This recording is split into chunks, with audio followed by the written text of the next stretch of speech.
Magandang araw po sa inyong lahat, lalong-lalo na po sa mga giliw nating tagapakinig. Sa araw po na ito, mapapakinggan po natin ang kwento ng may 30 taong gulang na binatang si Argo. Isang basurero sa baryo ng Barnis. Magmula nang mamatay ang kanyang mga magulang, ay naging isang lihim na manunugis ng aswang si Argo. Ngunit isang gabi ay namatay ang alaga niyang aso na si Takso. Isang bagay ang makukuha niya mula sa suka nito. Isang makapangyarihang mutya na maaaring tumalo sa supremo ng mga aswang na Iskarab. Ngunit natuklasan ni Argo na si Imhotep ay isang nilalang na merong ibang kakayahan, natatalo sa kanyang mutya. Magagamit kaya ni Argo ang mutya ng aso laban sa malakas na halimaw na si Imhotep? Magtagumpay kaya siya sa laban sa lumalakas na puwersa ng kadiliman? Sama-sama po nating pakinggan ang buhay at pakikipagsapalaran ng basurerong manunugis. Ngunit bago po ang lahat, huwag po nating kalimutang mag-subscribe at i-hit ang notification bell sa aking YouTube channel na The Voice Addict at Apong Isaak para sa mas marami pang makapigil hiningang kwentong aswang at katatakutan mula sa mundo ng kababalaghan. Umpisahan na po natin ang kwento. Oy, Argo! Para yatang ginagabi ka ng uwi ah. Saan ka ba nang galing ha? Siguro sinuyod mo naman ang buong baryo ng Barnis no? Para lamang maghanap ng mga basura. Baste, pwede ba? Kung lasing ka, umuwi ka na lang. Itulog mo na lang yan. Huwag mong pinakikialaman ang oras ng pag-uwi ko. Ang paglalasing mo nga, hindi ko naman pinakikialaman ah. Tsaka gabi na. Marami na natutulog. Mahiya ka naman. Kinahihiyan din ang sariling pagbumuka. Ang lakas ng boses mo. Dinaig mo pa ang batang walang isip. Abat, ang talas yata ng dila mo, Argo. Gusto mo ba tanggalin ko yan, ha? Tsaka wala akong pakialam sa mga tao. Bakit? Kaya na ba nila ako, ha? Kulang pa nga tong alak na nabili ko eh. Baka meron kang naitagong pambili dyan ng alak. Malaki yata ang kinita mo ngayon eh. Pati kita ko pinakikialaman mo. Kung wala ka nang maiinom na alak, itulog mo na yan. Ano ka mo? Lintik ka! Pinauwi mo ko? Hindi ka ba talaga natatakot sa akin, ha? Baste, sa Diyos lang ako natatakot. Hindi sa mga kagaya mo. Hindi ako natatakot sa'yo. Kaya bitiwan mo na ang kamay ko bago ka palapain ni Takso. Aba, tamang-tama pala ang aso na yan para sa amin ng mga barkada ko. Kulang pa ang pulutan namin eh. Di ba mga kasama? Wag na wag mong pakikialaman ng aso ko, Baste.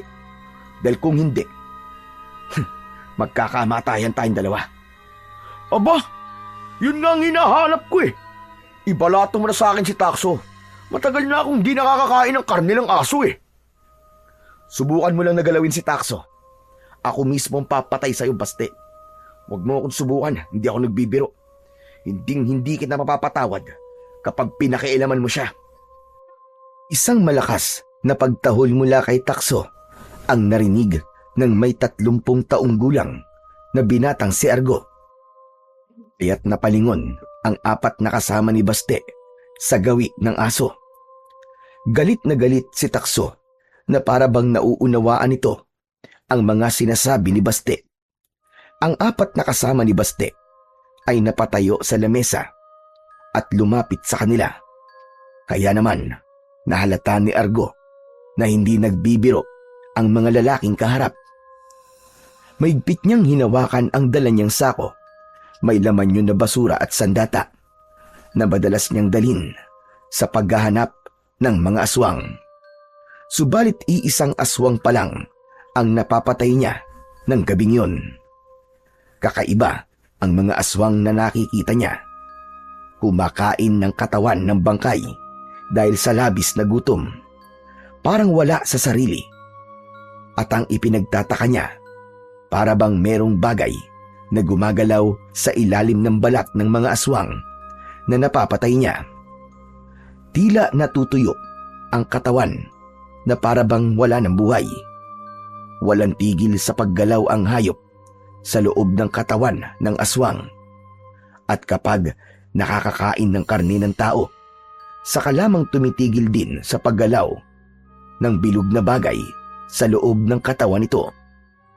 Pag-aaralan niya sana kung ano yun. Kaya lang ay muntik siyang mahuli ng mga tanod. Mabuti na lang at nakapagtago siya. Kaya iniwan niya ang katawan ng aswang malapit sa tambakan ng basura. Sa baryo ng Barnis, matatagpuan ang malawak na tambakan ng basura. Sa lugar na yon, dinadala ang mga basurang nakukuha sa mga karatig baryo o dump site. Parang isang Smoky Mountain sa Tondo, Maynila. At dahil malaki ang ibinabayad ng mga nagtatapon ng basura sa kanilang kapitan, nagiging sentro sila ng tapunan ng basura. Halos kasing taas na yun ng burol, na kasing lapad ng 1 ektarya na lupa. Ang amoy ay masakit sa ilong, masakit sa lalamunan ng taong makakalanghap sa singaw. Naninigas ang sikmura na madalas ay hindi na kinakaya ng mga taong nakatira sa tambakan ng basura. Kaya ang iba na hindi na nakakatiis ay umaalis na lang sa kanilang baryo. Pero para sa mga basurerong katulad niya, yun ang ikinabubuhay ng ibang tao. Ang iba naman ay nagre-recycle ng basura na pwede pang pakinabangan para ibenta sa iba. Bumalik sa kasalukuyang pag-iisip si Argo nang bigla siyang itinulak ni Baste. Bumagsak siya sa lupa. Dinuduro siya nito sa muka. Isang bagay na hindi gusto ng kanyang alagang aso na si Takso. Kaya naman, nilundag nito ang kamay ni Baste at agad na sinakmal ng kagat sa braso. Aray! Hayop kang aso ka! Ligtik ka! Paturukan mo ako ng anti-rabies, Argo, ah! Walang hiya! Tatanggalan pa ako ng braso ng aso mo! Kasalanan mo yan. Binalaan na kita, di ba? Isa pa, wala akong perang pambayad sa anti-rabies na sinasabi mo. Alam ng aso kapag masama ang taong kaharap niya. Kaya ikaw ang may kasalanan kung bakit kinagat ka ng aso ko. Ang kulit mo eh. Hindi ako makakapayag na hindi managot ang aso mong yan, Argo. Ligtik lang, walang ganti. Hindi na yan sisikatan ng araw dahil papatayin ko yan. Kapag ginawa mo yan, Baste, ikaw ang maghuhukay ng sarili mong libingan. Ikaw ang hindi nasisikatan ng araw. Si Takso na lamang natitira kong pamilya. Sa oras na mamatay siya, hindi rin ako makakapayag na hindi ka managot. Tandaan mo yan, Baste. Aba, kayo na nga nakadisgrasya sa akin eh. Ikaw pa ang galit. Sa oras na hindi ka kumilos para paturukan ako sa braso ko ng anti-rabies, humanda ka talaga. Gagawin ko talaga kung ano sinabi ko. Mag-aarap tayo sa barangay bukas. Baste, inutil ang barangay dito. Kaya alam ko na kung ano mangyayari. Siyempre kakampihan ka nila at sa uli, ako ang lalabas na masama. Dahil babayaran mo si Kapitan, tama ba? Ipinagtanggol lamang ako ni Takso at kasalanan mo kung bakit kanya kinagat. Kung ayaw mo magkarabis, ikaw na lang ang magpaturok sa sarili mo. Tuluyan nang hindi napigilan ni Baste ang sarili. Sinugod nito ang nakaupo na si Argo. Pinagsusuntok ni Baste si Argo sa muka. Bumagsak ulit siya sa lupa. Kaya naman, sumugod ulit si Takso. Sinubukan nito na muling kagatin si Baste. Kaya naman, nadagdagan ang kagat sa katawan ni Baste. Umalingaw-ngaw ang galit na boses ni Baste, pati na ang malakas na pag-angil at pagtahol ng asong si Takso. Ang 4 naman na kalalakihang kasama ni Baste ay dumampot ng kahoy para paluin sa ulo si Takso. Ngunit mabilis itong nakaiwas sa pagtama ng kahoy sa ulo nito. Kinagat na rin ni Takso ang mga lalaki at hinabol kahit saan magpunta ang mga ito. Naiwan silang dalawa ni Baste. Nagpambuno silang dalawa. Palitan sila ng suntok. Walang gustong magpatalo sa kanila. Kung dati ay nananahimik lamang si Argo sa lahat ng pangaasar sa kanya ni Baste, ngayon ay lumalaban na siya at wala na siyang pakialam kahit malaman pa nito na isa siyang manunugis ng mga aswang at nagpapanggap lamang siya na mahina. Papatayin kita, Argo! Papatayin ko kayong dalawa ng aso mo! Lintik lang talaga, walang ganti! Tumigil ka! Ang dami mong satsat! Ako ang papatay sa iyong hayop ka! Tila nawala ang kalasingan ni Baste dahil sa labis na galit ni Argo. Nakadagan siya sa tiyan ni Baste habang panay ang suntok sa mukha nito. Ngunit nakawala ito sa pagkakadagan niya at gumanti rin ang suntok sa kanyang muka. Halos magmanhid ang kanyang labi sa lakas ng suntok ni Baste. Kaya naman, gumanti siya rito ng suntok sa muka. Bumagsak pati haya sa lupa si Baste. Pumutok ang labi nito, kagaya ng pagputok ng labi at kilay ni Argo. Magkakasunod na suntok ang ginawa niya hanggang sa mawalan ito ng malay. Halos gumapang si Argo para lamang umalis sa pagkakadagan niya sa katawan ni Baste. Hinanap niya kagad si Takso. Nagpalinga-linga siya sa paligid, ngunit hindi niya makita ang kanyang alagang aso. Tumayo si Argo at dinampot ang sako na may laman na sandata. Takso! Takso, nasan ka? Takso, lumabas ka! Ilang beses na nagtawag si Argo kay Takso hanggang sa makarating siya sa tambakan ng mga basura. Narinig niya ang malakas na tahol ng aso. Nakita niyang umaalulong ito paharap sa tambakan ng mga basura. Kaya sa isip ni Argo, nagtago roon ang mga kainuman ni Baste. Kaya naman, nilapitan niya ito at niyakap ang katawan. Binuwat niya ito pauwi sa kanilang bahay. Nilinisan nila ang lugar na yon. Habang tinatahak niya ang daan, ay kinausap niya si Takso. Maraming salamat sa iyo, Takso, ha? Iniligtas mo ko. Sa labis na tuwa ng aso, dinilaan siya nito sa pisngi na para bang nararamdaman niya ang matindi nitong pag-aalala para sa kanya. Si Takso ang itinuturing niyang parang kapatid. Madalas siya nitong ipinagtatanggol. Kaya naman, mahal na mahal niya ang kanyang alaga na si Takso. Takso, pauwi na tayo. Hindi na nila tayo guguluhin dahil matatakot na sila sa'yo, panigurado.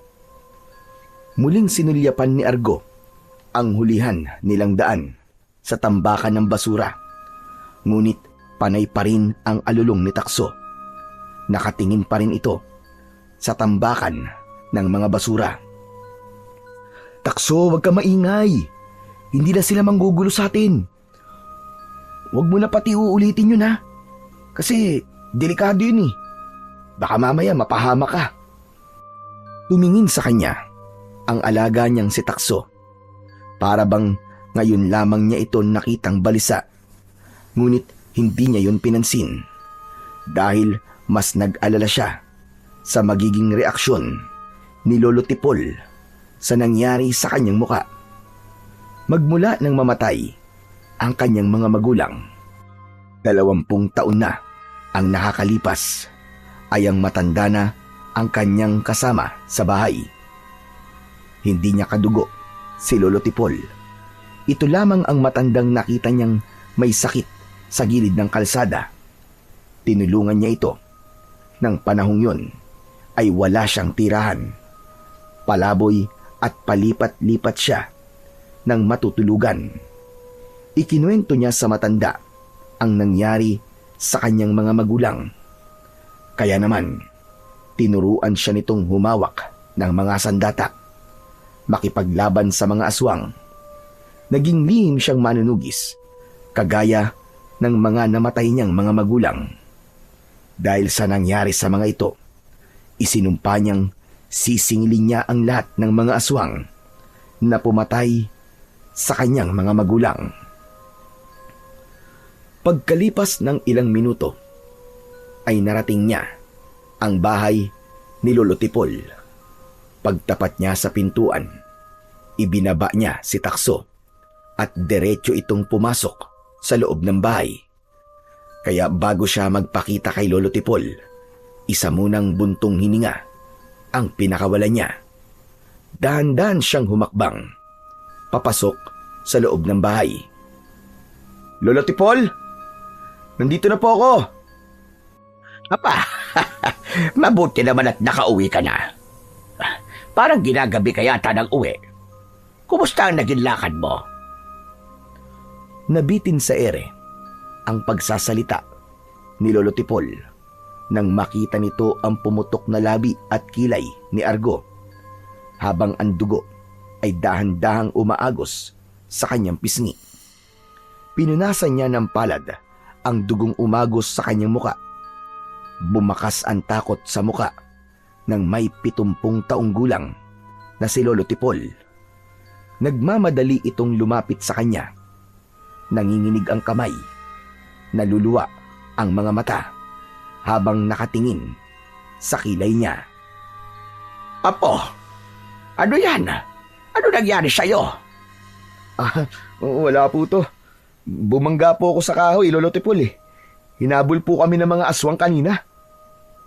Huwag mo kong lokohin, Argo. Ibinaling ni Argo ang kanyang muka sa ibang direksyon dahil ayaw niyang makita ng matanda ang kanyang mga mata. Hindi siya makapaglihim dito, kaya hindi na siya nagulat nang magsalita ito at sinabing si Baste ang may kagagawan nun. Sana, iniwasan mo na lamang ang mga hayop na yon. Hindi ka na sana lumaban. Baka malaman nila na marunong ka makipaglaban. Kailangan mo pa rin magpanggap na wala kang alam pagdating sa pakikipagsuntukan. Kung hindi po ako lumaban kanina, Lolo Tipol, baka hindi lang po itong inabot ko. Ay siya, sige na. Maupo ka na sa bangko at kukuha lamang ako ng langis at dahon ng bayabas sa labas para mapigilan ang pagdurugo. Ay, dako. Mabilis na umalis sa kanyang harapan si Lolo Tipol. Kaya naman, naupo si Argo sa bangko na naghihintay sa kanya. Isang malalim na buntong hininga ang pinakawalan ni Argo, kasabay ng paglapit sa kanya ng asong si Takso. Itinaas nito ang kamay para yumakap sa kanya. Tila nawala naman ang nararamdaman niyang sakit sa kanyang sugat nang maramdaman ang balahibo ni Takso sa kanyang mga kamay. Huwag kang mag-alala, Takso. Hindi naman nagalit si Lolo Tipol eh. Kaya lang, nag-aalala yun. Sundan mo si Lolo Tipol, dali. Wala siyang kasama sa paghanap ng talbos ng bayabas. Gabi na. Baka mapano pa yun. Tumahol ng malakas si Takso at mabilis na lumabas ng bahay. Nakakatuwa na nagkaroon siya ng ganong klaseng alagang aso. Maya-maya pa ay kinuha niya ang mga sandata niya sa loob ng sako at itinago yun sa ilalim ng bangko. Pagkatapos ay pumasok muna siya sa loob ng kanyang kwarto. Nagpalit siya ng damit. Pagkatapos niyang makapagbihis ay muli siyang lumabas ng kanyang silid at naupo sa bangko. Pagkalipas ng ilang minuto ay bumundol ang kaba sa dibdib ni Argo dahil hindi pa rin bumabalik ang dalawa magmula nang umalis ang mga ito. Kaya naman, tumayo siya at sumilip na sa may pintuan. Nakahinga lamang siya ng maluwag nang makita ang maliwanag na gasera na hawak ni Lolo Tipol. Ngunit nagtaka siyang hindi nito kasama si Takso.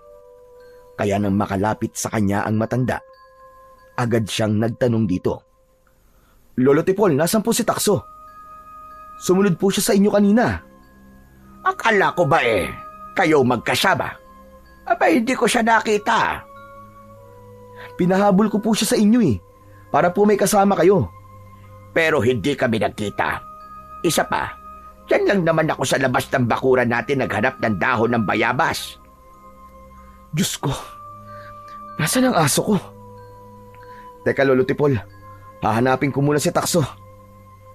Paano ang sugat mo sa labit sa kilay? Gamutin na muna natin yan. Mamaya na po, kailangan ko munang mahanap si Takso. Agad na kinuha ni Argo ang hawak na gasera ni Lolo Tipol. Saka siya tumakbo papunta sa pinanggalingan ng matanda. Mabilis ang tibok ng kanyang puso habang hinahanap si Takso. Tinawag niya ito ng paulit-ulit.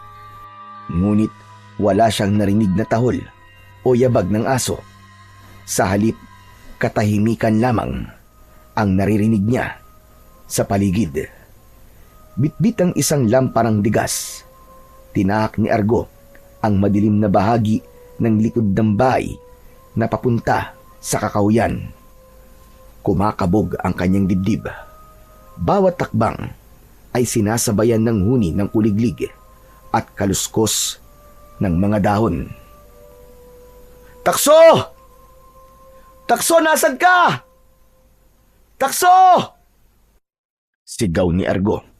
Umaasa siyang sasagot ng tahol ang kanyang alagang aso. Ngunit walang tugon. Muli siyang sumigaw.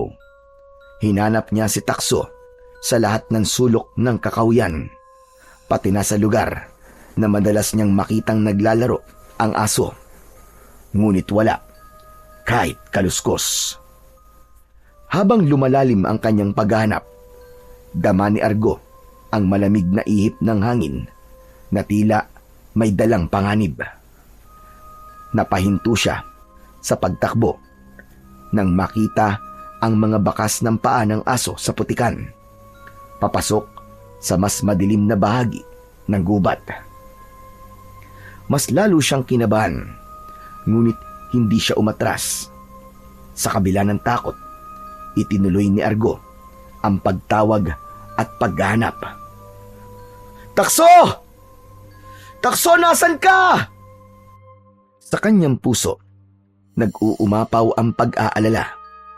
Sa isip niya ay naglalaro ang posibilidad na baka may masamang nangyari sa kanyang alagang aso na si Takso.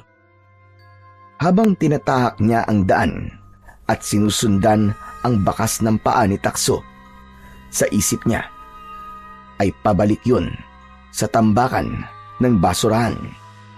Kaya naman, mas lalo siyang nagmadali. Ngunit may napansin siyang nakaharang na anino sa kanyang daan. Isang nakatayong lalaki. Kainuman ito ni Baste, kung hindi siya nagkakamali. Si Alex yun. Tumutulo ang malapot nitong laway at kapansin-pansin ang kakaibang ikinikilos nito. Natitiyak niya na isang aswang si Alex. Bumundol ang kaba sa kanyang dibdib.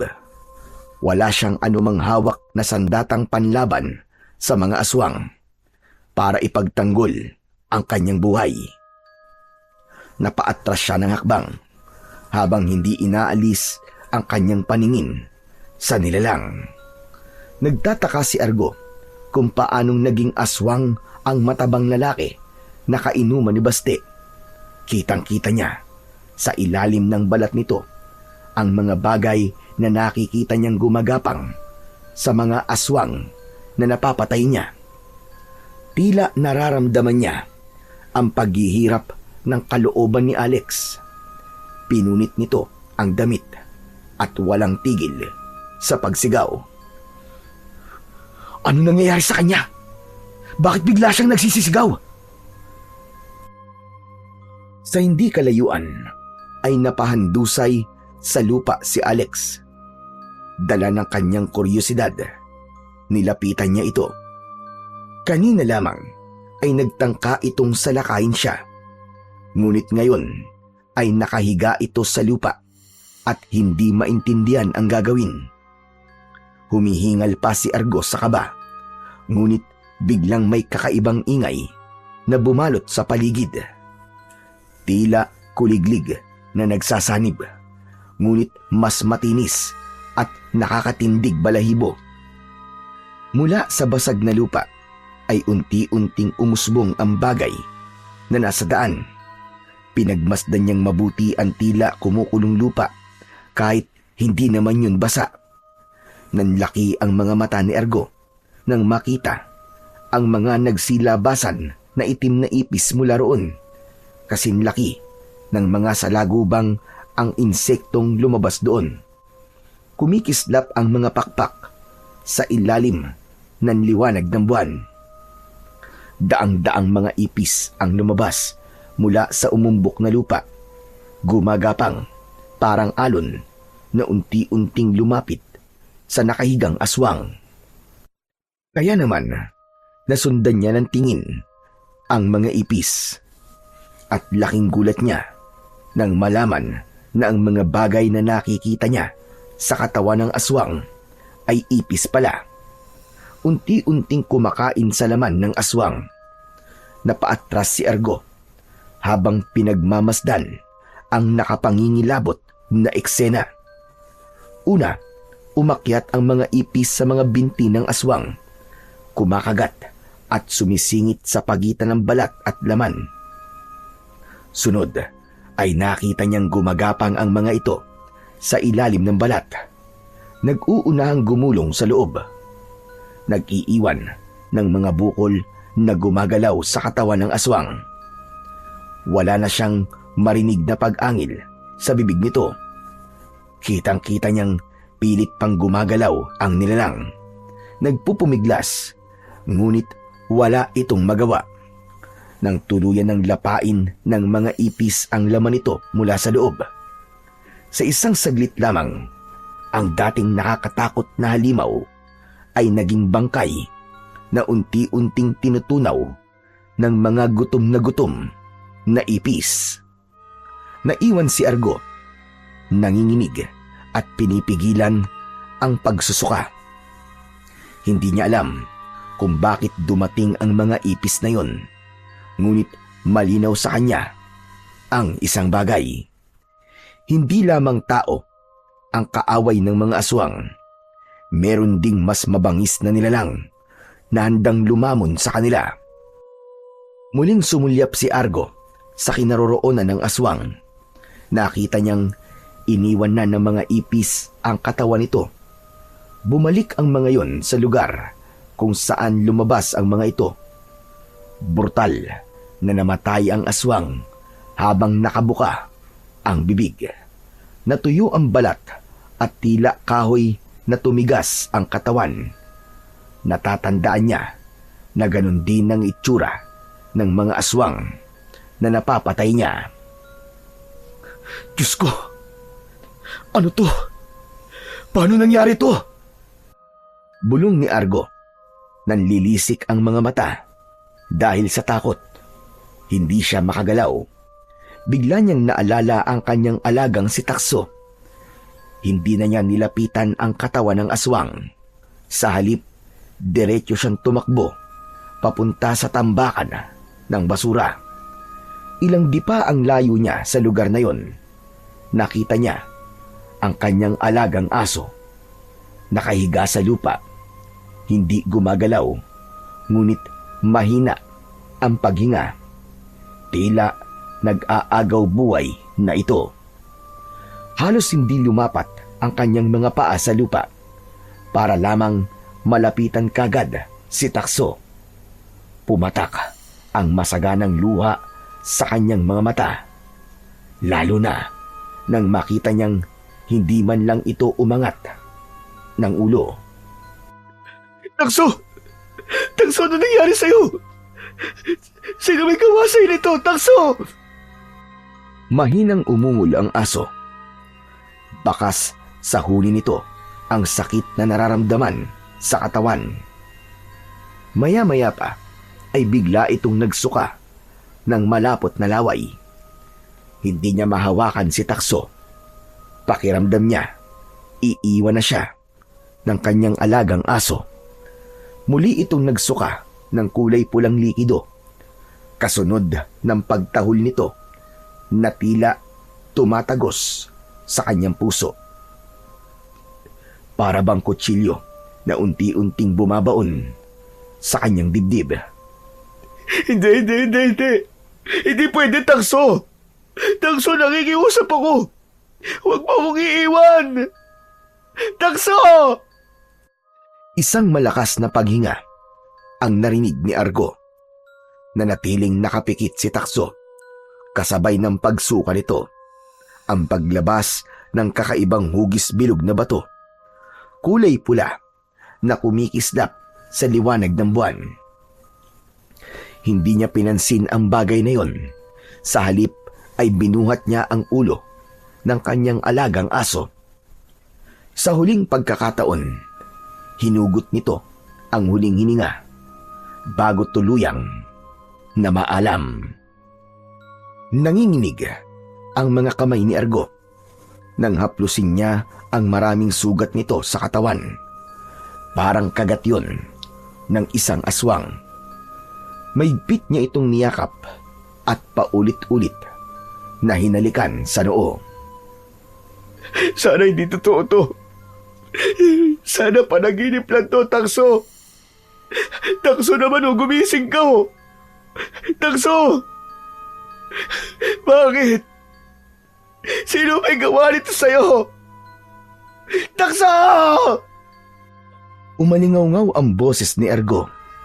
Sa buong paligid, garalgal ang tinig. Hindi niya binibitiwan ang katawan ni Takso. Umagos ang masaganang luha sa kanyang pisngi. Masamang-masama ang loob niya sa mga nangyari. Isa na namang mahalagang buhay ang nawala sa kanya. Pakiramdam niya ay mayroong libu-libong kutsilyo ang paulit-ulit na bumabaon sa kanyang dibdib. Takso, bakit mo hiniwan? Takso!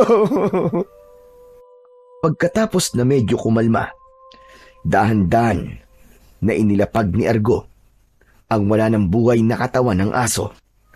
Sa kanya sinulyapan ang isang bagay na nakita niyang isinuka nito. Dinampot niya ang kulay pulang bato. Ngunit bigla siyang nakaramdam ng panlalamig sa kanyang katawan. Hindi niya mabitiwan ang bato na parabang nakadikit na sa kanyang palad. Pilit niyang tinanggal yon at iwinaksi sa ere. Subalit hindi yun matanggal. Napatayo si Argo at naramdaman niya ang pagpasok ng kakaibang enerhiya sa kanyang katawan. Bumalot yon sa kanyang ulo at kitang-kita niya. Nang mula sa kanyang palad, gumapang ang kulay pulang bato papunta sa kanyang bibig. Parang isang buhay na insektong gumapang at pumasok sa kanyang bunganga. Kahit na anong gawin niyang pagpupumiglas, hindi niya makontrol ang kanyang katawan. Kusang bumuka ang kanyang bibig at tinanggap yun ng kanyang lalamunan. Pinigilan niya yon sa pamamagitan ng pagsakal niya sa kanyang sariling leeg. Ngunit tuluyan na niyang nalunok ang kulay pulang bato. Napaluhod siya sa lupa at sa pagtingala niya sa langit, lumitaw ang kulay pulang liwanag sa kanyang mga mata. Luminaw ang kanyang paligid at nang muli siyang tumingin sa katawan ni Takso, nakita niyang unti-unti itong naging usok. Pumasok yon sa kanyang katawan. Bumilis ang tibok ng kanyang puso, kasabay ng paghihilom ng kanyang mga sugat sa kilay at labi. Tumayo si Argo at pinagmasdan ang mga kamay. Gulat na gulat siya sa kanyang mga nasaksiyan. Ano nangyayari sa akin? Nasaan na si Takso? Takso! Takso! Tila hindi matanggap ni Argo ang pagkawala ng kanyang alagang aso. Naghanap pa siya sa paligid. Umaasa siyang buhay pa rin si Takso. Ngunit saglit siyang tumigil sa paghahanap. Sa isip niya ay lumitaw ang katotohanang patay na ang alaga niyang aso. At totoo ang kanyang mga nasaksiyan. Dala ng kanyang pag-aalala ay mabilis siyang tumakbo papalayo sa lugar na yon. Tinahak niya ang daan pauwi sa kanilang bahay habang ang kanyang katawan ay tila gumaan at nawala ang pananakit ng mga sugat. Subalit mas nangibabaw sa kanya ngayon ang labis na takot at pagkabigla. Pagkalipas ng ilang minutong pagtakbo, narating niya ang bahay ni Lolo Tipol. Mabilis siyang pumasok sa loob ng bahay. Nadatnan niyang nakaupo ang matanda sa upuan na gawa sa tabla. Napatayo ito sa kinauupuan at mabilis na lumapit sa kanya. Bumakas ang pag-aalala sa muka ng matanda. Lolo Tipol! Aba, Argo, bakit ka umiiyak? At saka, nasan si Takso? Wala na, Lolo Tipol. Patay na siya. Iniwan niya po ako. Hindi ko po alam kung sino pumatay sa kanya. Nadatnan ko lang po na nag-aagaw buhay na ang aso ko. Diyos ko, halika muna rito at maupo ka. Paano siyang namatay? Malakas pa siya kanina. Isa pa, sino naman ang gagawa nun sa kanya? Hindi ko po naabutan ng hayop na pumatay sa kanya, Lolo Tipol. Nasaan ang katawan ni Takso? Yun nga eh. Hindi ko alam kung paano ko ipapaliwanag sa inyo mga nangyari sa kanya, Lolo Tipol. Naguguluhan po ako sa mga nakita ko kanina eh. Teka. Ano bang ibig mo sabihin? Si Takso po. Natunaw at naging usok. Pumasok po ang usok ngayon sa katawan ko. Napaupo si Lolo Tipol sa bangko habang ang paningin niya ay hindi inaalis sa muka ni Argo. Tila hinihintay nito ang mga sasabihin niya at kung nagsasabi ba ito ng totoo. Argo, ano ba pinagsasasabi mo? Uminom ka ba ng alak? Mukha po ba akong lasing, Lolo Tipol? Totoo po ang mga sinasabi ko. Namatay na si Takso. Mukha pa nga siya ng kulay pulang bato. At nang mahawakan ko po yun, gumapang po ang bato papunta sa bibig ko. At sa pilitan ko po nalunok yun. Diyos ko po, totoo ba yung mga sinasabi mo, Argo? Opo. Kaya nga di rin po ako makapaniwalay. Meron pa po ako natuklasan. Habang hinahanap po si Takso, nakakita po ako ng kakaibang nilalang. Isang aswang na nilapa ng mga ipis. Nanggaling po sila sa ilalim ng lupa at pumasok sa katawan ng aswang. Marami na po ako napapatay na aswang, pero kakaiba po ang aswang kanina. Siya si Alex, kaibigan po ni Baste. Tuluyan nang nanghina ang tuhod ng matandang lalaki. Takot na takot itong napaupo habang nanginginig ang katawan. Lolo Tipol, may alam po ba kayo sa mga nangyayari sa akin ngayon? Talagang naguguluhan po ako eh. Oo. Alam ko kung ano nangyayari sa iyo ngayon. At hindi ko akalain na mangyayari yon sa totoong buhay. Ang buong akala ko ay mga kwentong nilikha lamang yon ng matatanda. Lalo na ang tungkol sa mga kakaibang ipis na nakita mo kanina. Isang senyales na meron na namang nagtatangkang bumuhay sa supremo ng mga isinumpang halimaw. Teka, sandali lang po, Lolo Tipol. Hindi ko po naiintindihan ang mga sinasabi niyo eh. Ang tinutukoy ko ay ang nilalang na matagal nang nakalibing sa ilalim ng lupa. Siya ang dahilan sa muling paglitaw ng mga aswang na iskarab at muling mabubuhay kapag meron na siyang nahanap na tapat na nilalang.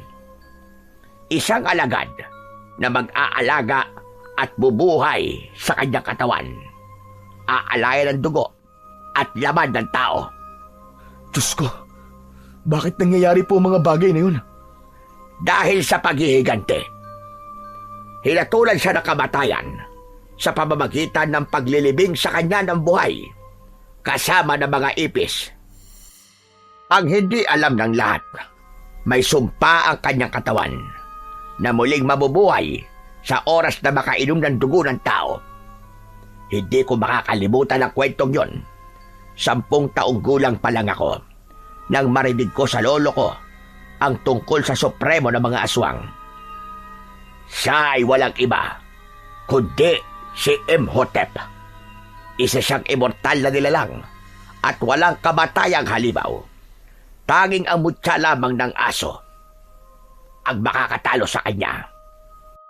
Saglit na napahinto sa pagsasalita si Lolo Tipol at napatitig sa muka ni Argo. Bumakas ang pag-aalala sa muka nito. Hindi ba't nabanggit mo kanina ang bato na itsinuka ni Takso? Opo, Lolo Tipol. Bakit po? Kung hindi ako nagkakamali, ang batong nakuha mo kay Takso ay isang mutya na tatalo kay Imhotep. Isang malakas na mutya na magbibigay sa iyo ng kakaibang kapangyarihan. Ha? Paano po nagkaroon ng mutya si Takso? Isa lamang siyang ordinaryong aso. Kailanman, ang asong nagtataglay ng mga mutya ay hindi masasabing isang ordinaryong aso lang. Pinili sila ng diwata o mga engkanto na nangangalaga sa kanila. Kaya siguro naging usok ang katawan ni Takso dahil tapos na ang kanyang misyon sa paghahanap ng bagong tagapangalaga sa mutya. O di naman kaya, sadyang para sa'yo ang mutya ng aso. Kung ganun po, ang aso na matagal kong inalagaan ay pag-aari po pala ng isang diwata o engkanto. Tama ka. At ang pagsalin sa'yo ng mutya ay senyales din ng unti-unting paggising ng Supremo. Ang mga napapatay mong aswang ay hindi sila ang totoo mong kalaban, kundi biktima lang din sila ni Imhotep. Paano pong magiging biktima, Lolo Tipol? Sila po ang pumatay sa mga magulang ko. Talagang biktima lang sila, sapagkat nasa katawan nila ang halimaw na mga ipis. Kapag hindi sila kakain ng laman ng tao, ang laman nila ang kakainin ng ipis na nasa loob ng kanilang katawan. Kung minsan naman, hihigupin muna ni Imhotep ang dugo ng biktima bago niya sasalinan ng mga ipis sa katawan. Kung ganun po, Lolo Tipol, napipilitan lang po silang kumain ng katawan ng tao para ipakain sa mga ipis na nasa loob ng kanilang katawan. Oo, Argo. At kapag hindi sila nakakakain ng laman ng tao, papatayin sila ng ipis at kakainin ang kanilang laman. Iiwan silang walang dugo. Matigas ang katawan na parang isang kahoy. Ang mga ipis naman ay babalik sa kabaong ng Supremo para muling magpahinga at bantayan ang katawan ng kanilang Panginoon. Matagal na nag-isip si Argo at hindi makapaniwala sa kanyang mga natuklasan. Maya-maya pa ay nabaling ang kanyang atensyon sa kanyang kamay. Tila nakikita niyang merong kulay pulang liwanag na bumabalot sa kanyang kamao. Lolo Tipol, meron pong lumalabas na kulay pulang liwanag sa mga kamay ko. Ano pong ibig sabihin nito?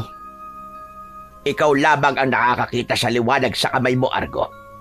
Kung hindi ako nagkakamali, merong nilalang ang nakasunod sa iyo. Nasa paligid siya ng bahay natin. Palatandaan yan na merong panganib. Bumundol ang kaba sa dibdib ni Argo. Hindi niya alam kung paano gagamitin ang mutya na nasa loob ng kanyang katawan. Napatingin si Lolo Tipol sa bintana, saka nagmamadaling humarap kay Argo.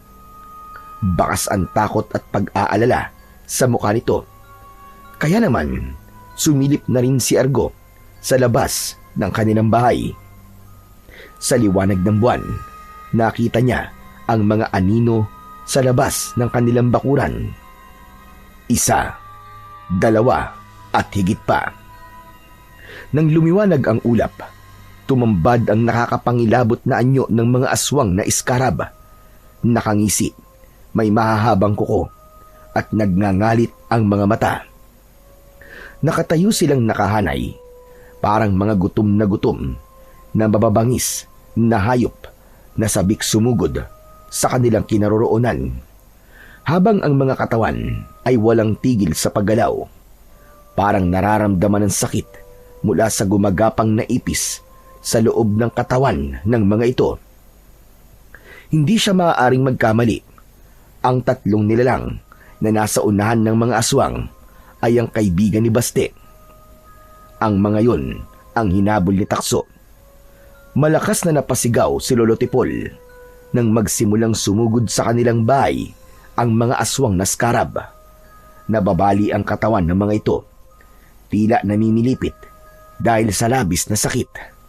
Mabilis ang paggalaw ng mga ipis sa loob ng katawan ng mga ito. Argo, magmadali ka. Papalapit na sila. Ano pong gagawin ko, Lolo? Kunin mo yung sandata at patayin mo silang lahat. Pabulong na saad ni Lolo Tipol habang inaabot nito ang lumang itak. Si Argo naman ay pinapakiramdaman ng paligid ng bahay habang umaalingaw-ngaw ang mga pag-angil at pagkaskas ng mga kuko ng mga ito sa dingding ng kanilang bahay. Isang nakakabinging huni ang pinakawalan ng isang aswang, at kasunod nun ay sabay-sabay na sumugod ang mga ito. Tila nagliliparan sa bilis. Umuga ang bakod ng talunin ng mga ito ang harang. Mabilis na lumabas ng bahay sina Argo at Lolo Tipol. Mahigpit nilang hawak ang itak. Sa isang iglap, nagkaharap ang mga tao at mga halimaw. Matapang na hinarap ni Argo ang mga sumugod na aswang. Tila nagkaroon siya ng kakayahan ng katulad sa aso. Mataas ang kanyang talon. Sinalag ni Argo ang isang mabilis na pagkalmot ng kuko ng aswang gamit ang itak, habang si Lolo Tipol naman ay buong lakas na itinusok ang itak sa dibdib ng isang aswang. Sumirit ang itim na likido. Umalingasaw ang baho na tila naaagnas na bangkay. Nagkikikisay ang katawan ng aswang na pilit tinatanggal ang talim na nakabaon sa katawan nito. Sa pangalawang pagkakataon, nasaksihan nila ang pagkain ng mga ipis sa katawan ng aswang. Nilalapa ng mga ipis ang aswang na natatalo nila sa laban. Pagkatapos ubusin ng mga ipis ang laman ng aswang, hinabol sila ng mga ito. Mabilis na tumakbo si Lolo Tipol, pero si Argo ay nilampasan lamang ng mga ipis. Para silang natakot sa liwanag ng kanyang mga kamay. Napansin niyang umakyat ng puno ang matanda, kaya nakaligtas ito sa mga ipis na gumagapang sa lupa. Nagtataka si Argo kung bakit iniwasan siya ng mga ipis. Muli niyang napansin ang pagpasok ng mga ipis sa katawan ng nakahandusay na mga aswang.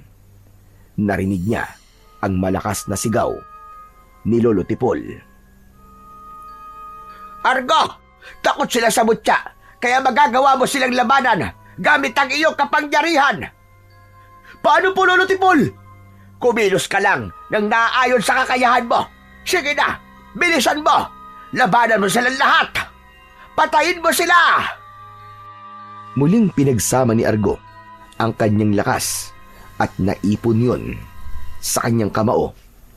Saktong paglapit sa kanyang kinaroroonan ng mga natitirang halimaw, ay sinalubong niya ang mga ito ng malakas niyang pagsuntok.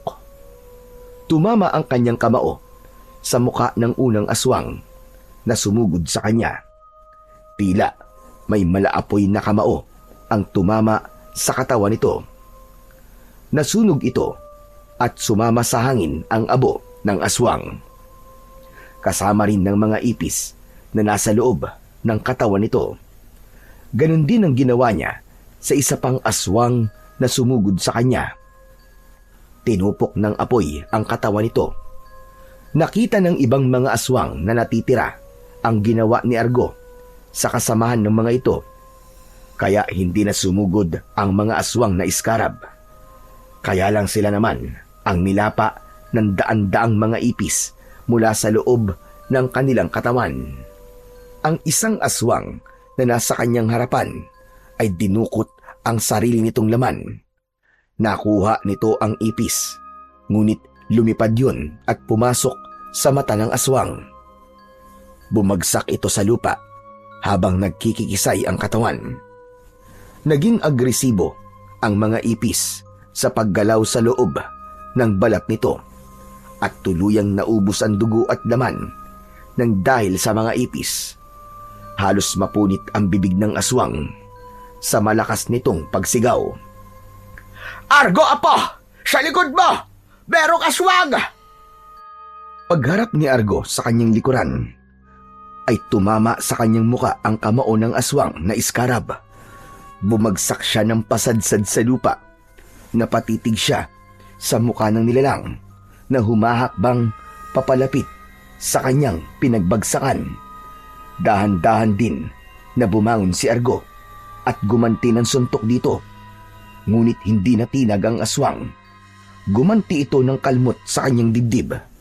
Pasadsad ang kanyang paa na napaatras dahil sa malakas na suntok ng kalaban. Maya-maya pa ay bigla niyang naramdaman ang paggapang ng malakas na enerhiya na nanggagaling sa kanyang tiyan. Binalot ang buo niyang katawan ng kulay pulang liwanag, kaya saktong pagsuntok niya sa aswang na umatake sa kanya ay nasunog ang katawan nito. Kasamang natupok ng apoy ang mga ipis na nasa loob ng katawan ng aswang.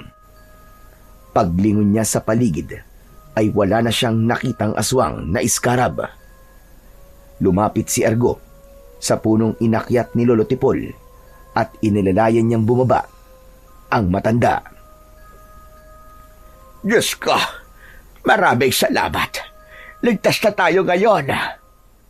Lolo Tipol, hindi po ako makapaniwalang bigla tayong sasalakayin ng mga aswang na iskarab. Simula pa lang yan, apo.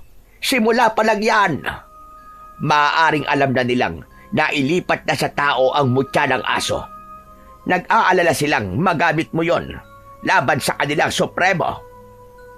Pero Lolo Tipol, hindi niya tunay na alagad ng mga napatay ko. Biktima lang po sila, di ba? Biktima nga lang sila. Ngunit mapanganib at walang kinikilala. Kahit sarili nilang pamilya ay papatayin nila. Sa oras na meron silang makagat na tao, lilipat din ang mga ipis sa katawan ng mga ito hanggang sa kumalat na ang hawa ng aswang. Kaya sa simula pa lang, ay pigilan mo na ang pagdami nila, Argo. Ang aalamin na lang natin ngayon kung saan nagtatago ang mga alagad ni Imhotep. Kailangan matagpuan na ang libingan ng kanilang supremo. Saan naman po natin hahanapin ng libingan? Ang tirahan nga po ng mga ipis na ginagamit upang gumawa ng aswang, hindi natin alam kung saan natin hahanapin. Malakas talaga ang kutob kong. Marami na sila, apo. Baka hindi natin alam na matagal nang nagising ang kanilang supremo. Kung ganun, Lolo Tipol, ano pong gagawin ko? Dating gawin, ipagpatuloy mo lamang ang pagiging basurero mo. Magmatsyag ka sa paligid, kahit sa mga karating baryo. Pigilan mo ang pagdami ng kanilang alagad. Mahihirapan tayo kung lahat ng mga taong nakatira sa baryo ay magiging isang halimaw. umasta ka na parang walang nangyari. Gawin mo ang lahat para mailigtas ang mga tao. Malaki ang tiwala ko sa iyo na ikaw ay magtatagumpay. Wala po bang ibang paraan para magamot ang mga taong pinapasukan ng mga ipis sa katawan? Wala na. Dahil kapag nagkaroon na ng ipis sa katawan ng isang tao, hindi na siya mabubuhay pa. Maaaring namatay na siya at binubuhay na lamang siya ng mga ipis. Kaya kung mapapansin mo, wala na sila sa tamang pag-iisip. Para silang mga amalanhig. Patay na muling nabuhay. Kung ganun po, ang aswang na iskarab ay mula sa lahi ng mga aswang na amalanhig. Tama ka. Ang pagkakaiba nga lang, pumapatay sila ng tao para ibahog sa ipis na nasa loob ng kanilang katawan. Nang sa ganon ay mabuhay sila. Tulala sila sa umaga. Sa gabi lamang sila nagiging agresibo. Kaya madali mo silang makikilala. Ngayon pa lang po ay nag-aalala na ako, Lolo Tipol. Parang hindi ko po sila kayang labanan. Sinabi ko nga, malaki ang tiwala ko sa iyo, Apo. May dahilan kung bakit ikaw ang pinili ni Takso. Alalahanin mong nandito rin ako. Ginagawa mo yan para mailigtas sa mga tao at mabigyan ng katarungan ang pagkamatay ng iyong mga magulang. Pagkatapos na mag-usap ng dalawa, ay pumasok na sila sa loob ng kanilang bahay. Wala silang imikang dalawa na abala sa pag-iisip ng mga nangyari sa kanila ng gabing yun. Pagkapasok ni Argo sa kanilang bahay, mabilis niyang isinara ang mga bintana at pintuan bago siya pumasok sa loob ng kanyang kwarto. Pagod niyang inihiga ang katawan sa kanyang katre. Maya-maya pa ay bigla niyang naalala ang kanyang alaga na si Takso. Muli rin bumagsak ang kanyang luha sa mga mata. Oras pa lang na hindi niya nakikita si Takso ay nasasakta na siya dahil kahit kailan hindi na niya makakasama pa si Takso. Ngunit kapag naaalala niya ang usok na lumabas mula sa katawan ni Takso at pumasok sa kanyang katawan, pakiramdam niya nasa tabi niya lang ang kaibigang aso hanggang sa bumigat na ang talukap ng kanyang mga mata. Nakatulugan niya na ang pag-iisip kay Takso. Kinabukasan, pagkagising ni Argo, agad niyang narinig ang ingay mula sa labas ng kanilang bahay. Hindi pa man siya nakakalabas ng silid, ay umaalingaw na ang sigawan at usapan ng mga tao sa kanilang baryo. Nang lumabas siya, nadatnan niya ang kanilang mga kapitbahay na nagsisiksikan sa gitna ng mabatong kalsada. Bawat isa may halong kaba at pagtataka sa muka. Wala si Lolo Tipol. Marahil ay natutulog pa rin ang matanda. Kaya naman, nilapitan ni Argo ang mga tao. Teka, ano ba nangyayari? Tanong ni Argo sa isang lalaking mataba. Seryoso ang anyo nito na walang tigil sa pagkumpas ang mga kamay habang nagkikwento. Saka lamang niya napansin na kasama si Baste sa umpukan na yun ng mga tao at ito mismo ang nasa gitna. Hingal na hingal ito habang nagpapaliwanag. Alam ni Argo na ang mga kaibigan nito ay kasama sa mga napatay niya. Pinagmasdan niya si Baste. Pawisan at nanginginig pa ang mga kamay. Mga kasama, maniwala kayo. Nagising ako sa malakas na sigawan ng mga kaibigan ko. Kitang-kita ng dalawa kong mga mata ang aswang na merong ipis sa katawan. Diyos ko, nakakakilabot ang kanilang mga itsura. Nang makita nila ako, hinabol nila ako kagabi. Hinabol ako ng mga aswang. Tapos, nung hindi nila ako maabutan, ang hinabol nila ay yung mga kasama ko. Tapos ayun, pinatay sila. Nakaligtas ako. Bakit pinabayaan mo silang habulin ng mga aswang, Baste? Argo, nakaligtas ka. Diyos ko, akala ko kasama ka sa inabol ng mga aswang ah! Pagkatapos nating mag-away, iniwan na kita sa lugar na yon. Kaya hindi ko alam kung ano na mga nangyari sa inyo. Kahit lasing ako, kitang-kita ko mga nangyari sa kanila. Meron din ako nakitang nilalang. Isang lumilipad na tela. Nakalutang sa hangin. Ang nakakakilabot, nang maabutan niya ang kaibigan ko, naghugis tao yung tela. Wala siyang muka, ngunit dama ko ang kakaiba niyang lakas. Sinakal niya ang leg ng kaibigan ko si Dante. Tapos Tapos ano, Baste? Ano nangyari sa kanila? lumabas ang maraming ipis sa bibig nang naghugis tao na tela. Saka nakarinig ako ng malakas na pagsigaw. Pumasok ang mga ipis sa katawan ng kaibigan ko. Ang isa naman na tumakas, inabutan din siya. Mabilis ang kilos ng tela. Sinipsip na nilalang ang dugo ng kaibigan ko sa pamamagitan ng paghawak niya sa leeg. Diyos ko, natuyo ang katawan ni Dante. Tumigas na parang kahoy. Ganon din ang ginawa niya. Doon sa isa pa. Pero nabuhay sila. Para silang parang patay na muling nabuhay. Totoo ba sinasabi mo, Baste? Hindi ako nagbibiro, Argo. Mga halimaw. Halimaw ang nakita ko kagabi. Nahulog sa malalim na pag-iisip si Argo. Nag-alala sa kanyang mga narinig. Nakita niya rin na bumakas ang takot sa muka ng mga tao na nakarinig sa kwento ni Baste. Narinig ni Argo ang pagbukas ng kanilang pintuan at nabaling ang kanilang atensyon sa kalalabas pa lamang sa bahay na si Lolo Tipol. Bakas din ang takot sa anyo nito. Nag-aalala itong napatingin sa kanila. Ito ang patunay na inabol ako ng aswang na tela. Diyos ko, ngayon lang talaga ako nakakita ng ganong klaseng nilalang. Ipinakita ni Baste ang braso na may bakas ng sugat mula sa ilang beses nitong pagkakadapa sa pagtakbo. Muntik na ako makuha. Buti na lang nakatakbo ko papunta sa kakahuyan. Hindi na nakatiis si Lolo Tipol. Lumapit ito sa kanila at nagsalita. Isang patunay, ang mga nakita ni Baste ay indikasyong buhay na si Imhotep. Makukumpleto lamang ang kanyang katawan sa oras na makakasipsip siya ng sariwan dugo ng tao. Unti-unting babalik ang kanyang anyo bilang isang tao.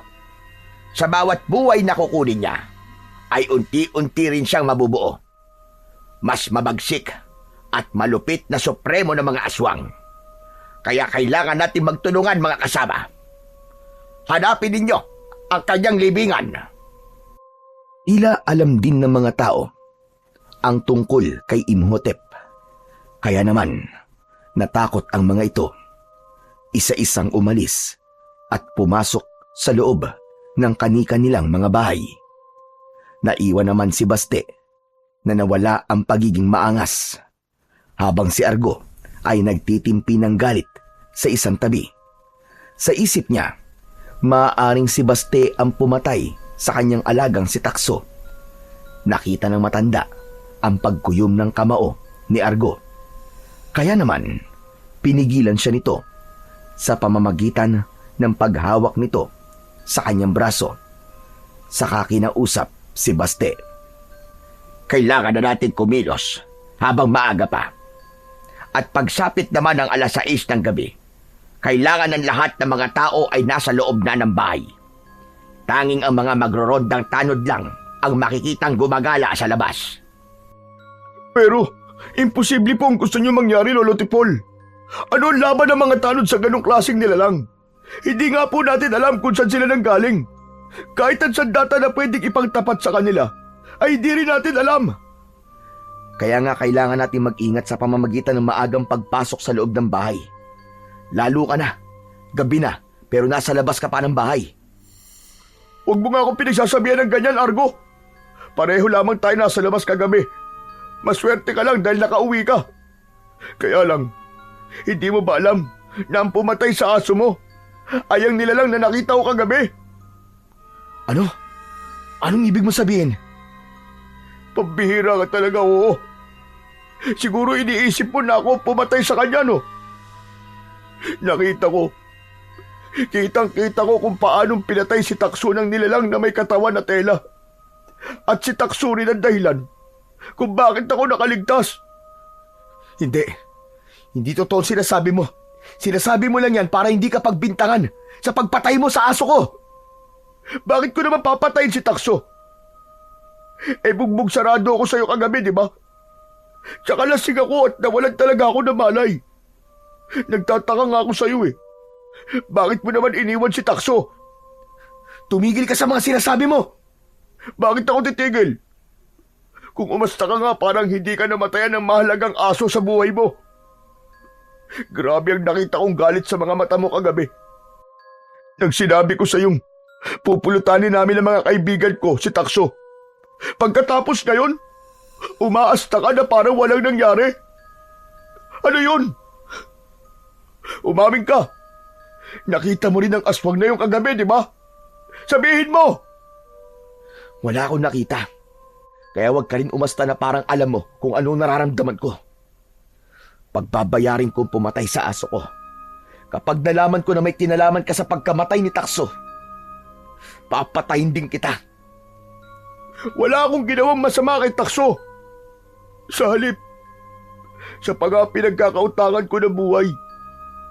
Kaya nga ako nagpunta rito. Dahil ang buong akala ko, kasama kang hinabol ng mga aswang kagabi. Argo, pasensya ka na rin sa mga sinabi ko. Naparamilan talaga ang inom ko kagabi. Hindi pa rin ako naniniwala sa ipinapakita mong kabaitan, Baste. Hindi ko naman ipinagpipilitan na maniwala ka sa sinasabi ko, Argo. Gusto ko lang talaga magpasalamat sa'yo dahil sa alaga mo si Takso. Pero naniniwala akong meron kang nakita kagabi dahil magkasama kayong umalis si Takso. Umalis si Takso para sundan ako sa paghahanap sana ng bayabas na igagamot ko sa kilay at labi ni Argo. Ano? Kilay at labi? Bakit? Napuruan ko ba mukha mo, Argo? Kung ganun, nasan ang sugat sa labi at kilay mo? Nasan? Saka lamang naalala ni Argo ang kakaibang nangyari sa kanya kagabi. Kaya nahawakan niya ang kanyang kilay. Hindi yun dapat malaman ni Baste. Ginamot kagad ni Lolo Tipol ang kilay ko, kaya nawala ang pamamaga. Kung wala ka ng ibang sasabihin, makakaalis ka na, Baste. Talagang aalis na ako. Tahimik na umalis sa kanilang harapan si Baste. Kaya naman, natanaw na lamang ni Argo ang papalayong lalaki. Maya-maya pa ay muling nagsalita si Lolo Tipol. Pumasok na muna tayo sa loob ng bahay. Kailangan natin mag-usap, Argo. Naunang pumasok sa loob ng bahay si Lolo Tipol. Kasunod, ang binatang si Argo na abala ang isip. Ramdam na ramdam ni Argo ang bigat ng sitwasyon. Sa kanyang isipan, muling bumalik ang eksena ng mga aswang na dumating kagabi sa kanilang bakuran. Ngayon, malinaw na hindi lamang sila ang tinatarget ng mga ito, pati na rin ang mga tao sa baryo ay nasa bingit na rin ng kamatayan at panganib. Pagkalipas ng ilang minuto, ay narating nila ang loob ng kanilang bahay. Naupo si Lolo Tipol sa lamesang paharap sa upuan ni Argo. Saka ito napabuntong hininga. Mukhang sumisikip na ang lugar na ginagalawan natin, Apo. Kailangang hindi malaman ng mga tao ang tungkol sa pagiging manunugis mo. Pati na ang pagkakaroon mo ng mutya ng aso. Lolo Tipol, hanggang ngayon, hindi ko pa rin po alam kung ano ba ang kakayahan ng mutya ng aso. Magkakaroon ka ng matalas na pandinig. Kahit ang mahinang kaluskos ng aswang sa malayo ay malinaw mong maririnig. Mararamdaman din ng iyong kamay ang kanilang presensya, kagaya na nangyari sa iyo kagabi. Ganon din sa pang-amoy. Kahit sila ay magpalit pa ng anyo, makikilala sila ng iyong mutya. Maliban na lamang kung ang kalaban mo ay nagtataglay din ng kakaibang kapangyarihang kontra sa iyong kakayahan. Lalong-lalo na ang taong nag-aalaga kay Imhotep. Naniniwala ko na ang taong yon ay tapat na tagapaglingkod ng Supremo. Sa tingin ko po, kulang ang kakayahan ng mutya kumpara sa kanilang Supremo na merong ganong kakayahan. Batay po sa kwento ni Baste, malinaw na nakita niya ay merong taglay na kakayahan mula sa sinaunang aswang. Bukod sa kanyang kakayahan, Argo, may taglay siya ng dugo ng immortal dahil sa kanyang malatela na katawan na kayang pumasok sa maliliit na siwang ng butas. Subalit, kung mapapalabas mo ang kapangyarihan ng mutya, makakaya mo siyang labanan at talunin. Magkakaroon ka rin ng kakayahan na magtago sa mga aswang. Hindi ka maaamoy ng mga aswang na iskarab. Kaya nga pinag-aagawan nila ang mutya na nasa iyo, Argo. Sinasabi ko to sa'yo para mag-ingat ka. Hindi natin alam kung sino ang totoo nating kalaban. Lolo Tipol, ano po magiging epekto ng mutya sa katawan ng mga aswang? Lalong-lalo na po sa kanilang Supremo kung tamaan ko sila ng aking kamao.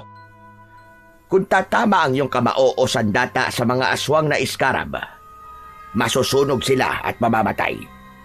Ngunit sa Supremo, na merong taglay na kakayahan na parang sa tela na lumulutang sa hangin, tiyak na mahihirapan ka panigurado. Ngunit naniniwala ko sa kakayahan mo, Argo. Isang malalim na buntong hininga ang pinakawalan ni Argo. Nang muli siyang tumingin sa matanda, ay nahulog na rin ito sa malalim na pag-iisip. Pakiramdam ko po, Lolo Tipol, ako ang pumatay kay Takso. Kasalanan ko kung bakit siya namatay. Sana hindi ko siya hinayaan na lumabas ng mag-isa. Sana hindi ko siya pinasunod sa inyo. Ay, nako. Kalimutan mo na kung ano ang sinabi sa'yo ni Baste. Nang hindi mo na naaalala ang sakit sa pagkamatay ni Takso. Ngayong nasa loob na ng katawan mo ang kanyang mutya, gamitin mo yan para labanan ang lumalakas na puwersa ni Imhotep. Dahil hindi madali ang kaharapin mong laban, Argo. Tama po kayo, Lolo. Gagawin ko yun. Ano na ang plano mo ngayon?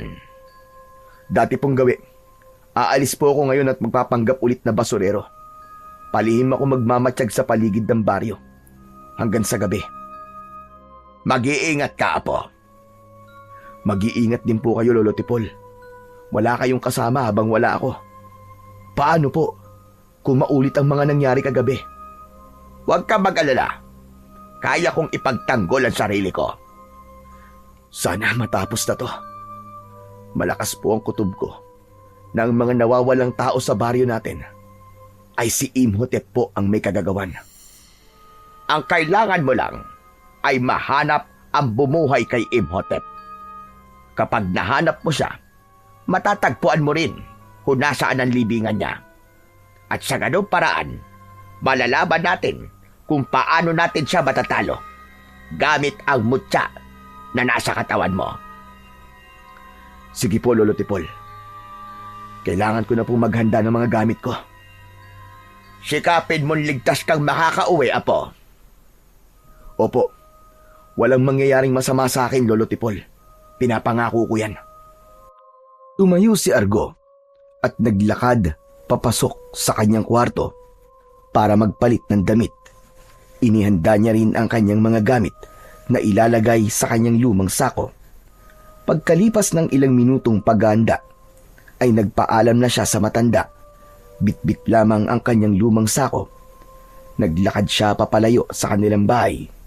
Tinahak niya ang makipot na daan na halos natatakpan ng mga dahon at sanga ng mga punong kahoy. Ang paligid ay masukal. Makapal ang mga damo. Gumagapang ang baging at tila ba ang bawat takbang ay may kasabay na kaluskos mula sa mga hayop na nagkukubli sa dilim. Bihira ang taong dumadaan sa daan na nilalakaran niya dahil hindi nila kaya ang amoy ng maraming basura. Makikita ang mga basurang nakatambak sa gilid ng daan, mga sirang lata, lumang kahoy, at mga sako na iniwan ng konsino. Ang ilan ay nababalutan ng lumot at inaagiw na dahil sa katagalan. Walang gustong kumuha ng basura para sana ibaon o di kaya naman ay sunugin at huwag itambak sa malabundok na tambakan ng basura. Patunay na walang malasakit ang mga taong nakatira sa baryo at matagal nang pinabayaan ang daanang yun. Sa hangin ay kumakapit ang amoy ng nabubulok na dahon na hinalo ng bahagyang alingasaw ng basura. Habang naglalakad, ramdam ni Argo ang bigat ng katahimikan. Ang kalsada ay tila nagiging mas makipot habang siya ay papasok sa masukal na bahagi ng kakahuyan. Paminsan-minsan, napapalingon siya sa kanyang likuran. Ngunit wala siyang makitang ibang tao. Tanging ang sarili lamang niyang yabag ang maririnig. Sa kanyang dibdib ay may kaba. Ngunit dala rin niya ang tapang na taglay ng isang manunugis. Alam niyang sa kabilang baryo, naghihintay ang mahalagang sagot tungkol sa kanyang mga tanong. Ngunit bago siya makarating doon, kailangan muna niyang lagpasan ang daang puno ng dilim, basura at mga matang nagmamasid mula sa kakahuyan. Panay ang linga niya sa paligid. Pakiramdam niya ay hindi siya nag-iisa. Kaya naman, nagkunwari siyang nagpupulot ng basura. Maya-maya pa ay narinig niya ang kaluskos ng yabag ng paa papalapit sa kanyang kinaroroonan. Bagya pa siyang nagulat nang makita si Baste. Nakakunot ang noo nito at may dala rin na sako. Katulad niya ay isa rin itong basurero. Baste, anong ginagawa mo rito? Akala ko baka gabi halos lamunin ka na ng takot sa kwento mo tungkol sa aswang. Teka, sinusundan mo ba ako? Hindi kita sinusundan. Nagkataon lang na dito rin ang punta ko. Alam ko maraming basura rito eh. Teka, bakit ikaw? Nandito ka nga rin, Argo. Anong pakay mo sa lugar na to? Bihira ang dumaraan dito, delikado pa. Hindi ba't may ibang daan papunta sa kabilang baryo? Alam kong delikado, pero kailangan kong kumita eh. Pero ikaw, anong ginagawa mo rito? Ano pa ba? Kagaya mo, kailangan ko rin kumita. Pagkatapos ipang-iinom mo lang. Hindi na ako nagiinom. Natauhan na ako sa mga nangyari sa akin kagabi. Nai-report mo na ba kay Kapitan ang nangyari sa mga kaibigan mo? Oo, kaya lang walang naniniwala sa akin eh. Pinagtawanan lamang nila ako, kaya yun. Naghahanap sila ng mga lugar na madalas naming tambayan. Sa isip ni Argo ay malabo nang mahanap ng mga tanod ang katawan ng mga kaibigan ni Baste dahil siya mismo ang naglusaw sa katawan ng mga ito gamit ang kanyang kapangyarihan. Ni Abo ay hindi na matatagpuan ng mga ito.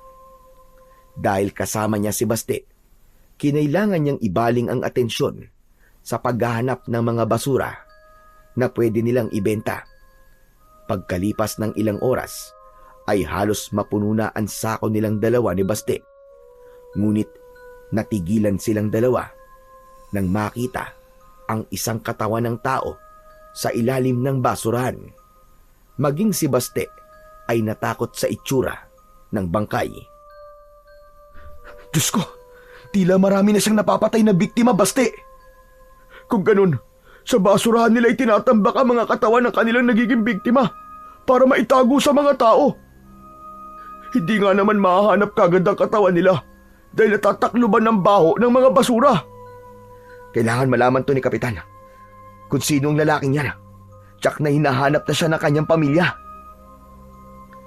Nilapitan nila ang katawan ng biktima. Kitang-kita nila ang nakakapangilabot na sinapit nito. Ang balat nito ay natuyo at kumulubot. Lumabas sa katawan ang mga natuyong litid, parang dahon na pinatuyo sa araw. Ang mga mata ay nakadilat, walang buhay. Nakabuka ang bibig na tila sumisigaw at habol ang huli nitong hininga. Ang labi ay nagkabitak-bitak at sa paligid ng katawan ay may mga kalat na pira-pirasong balat na parang kinayod mula sa loob ng laman nito. Halos hindi matignan ni Argo ang itsura ng biktima.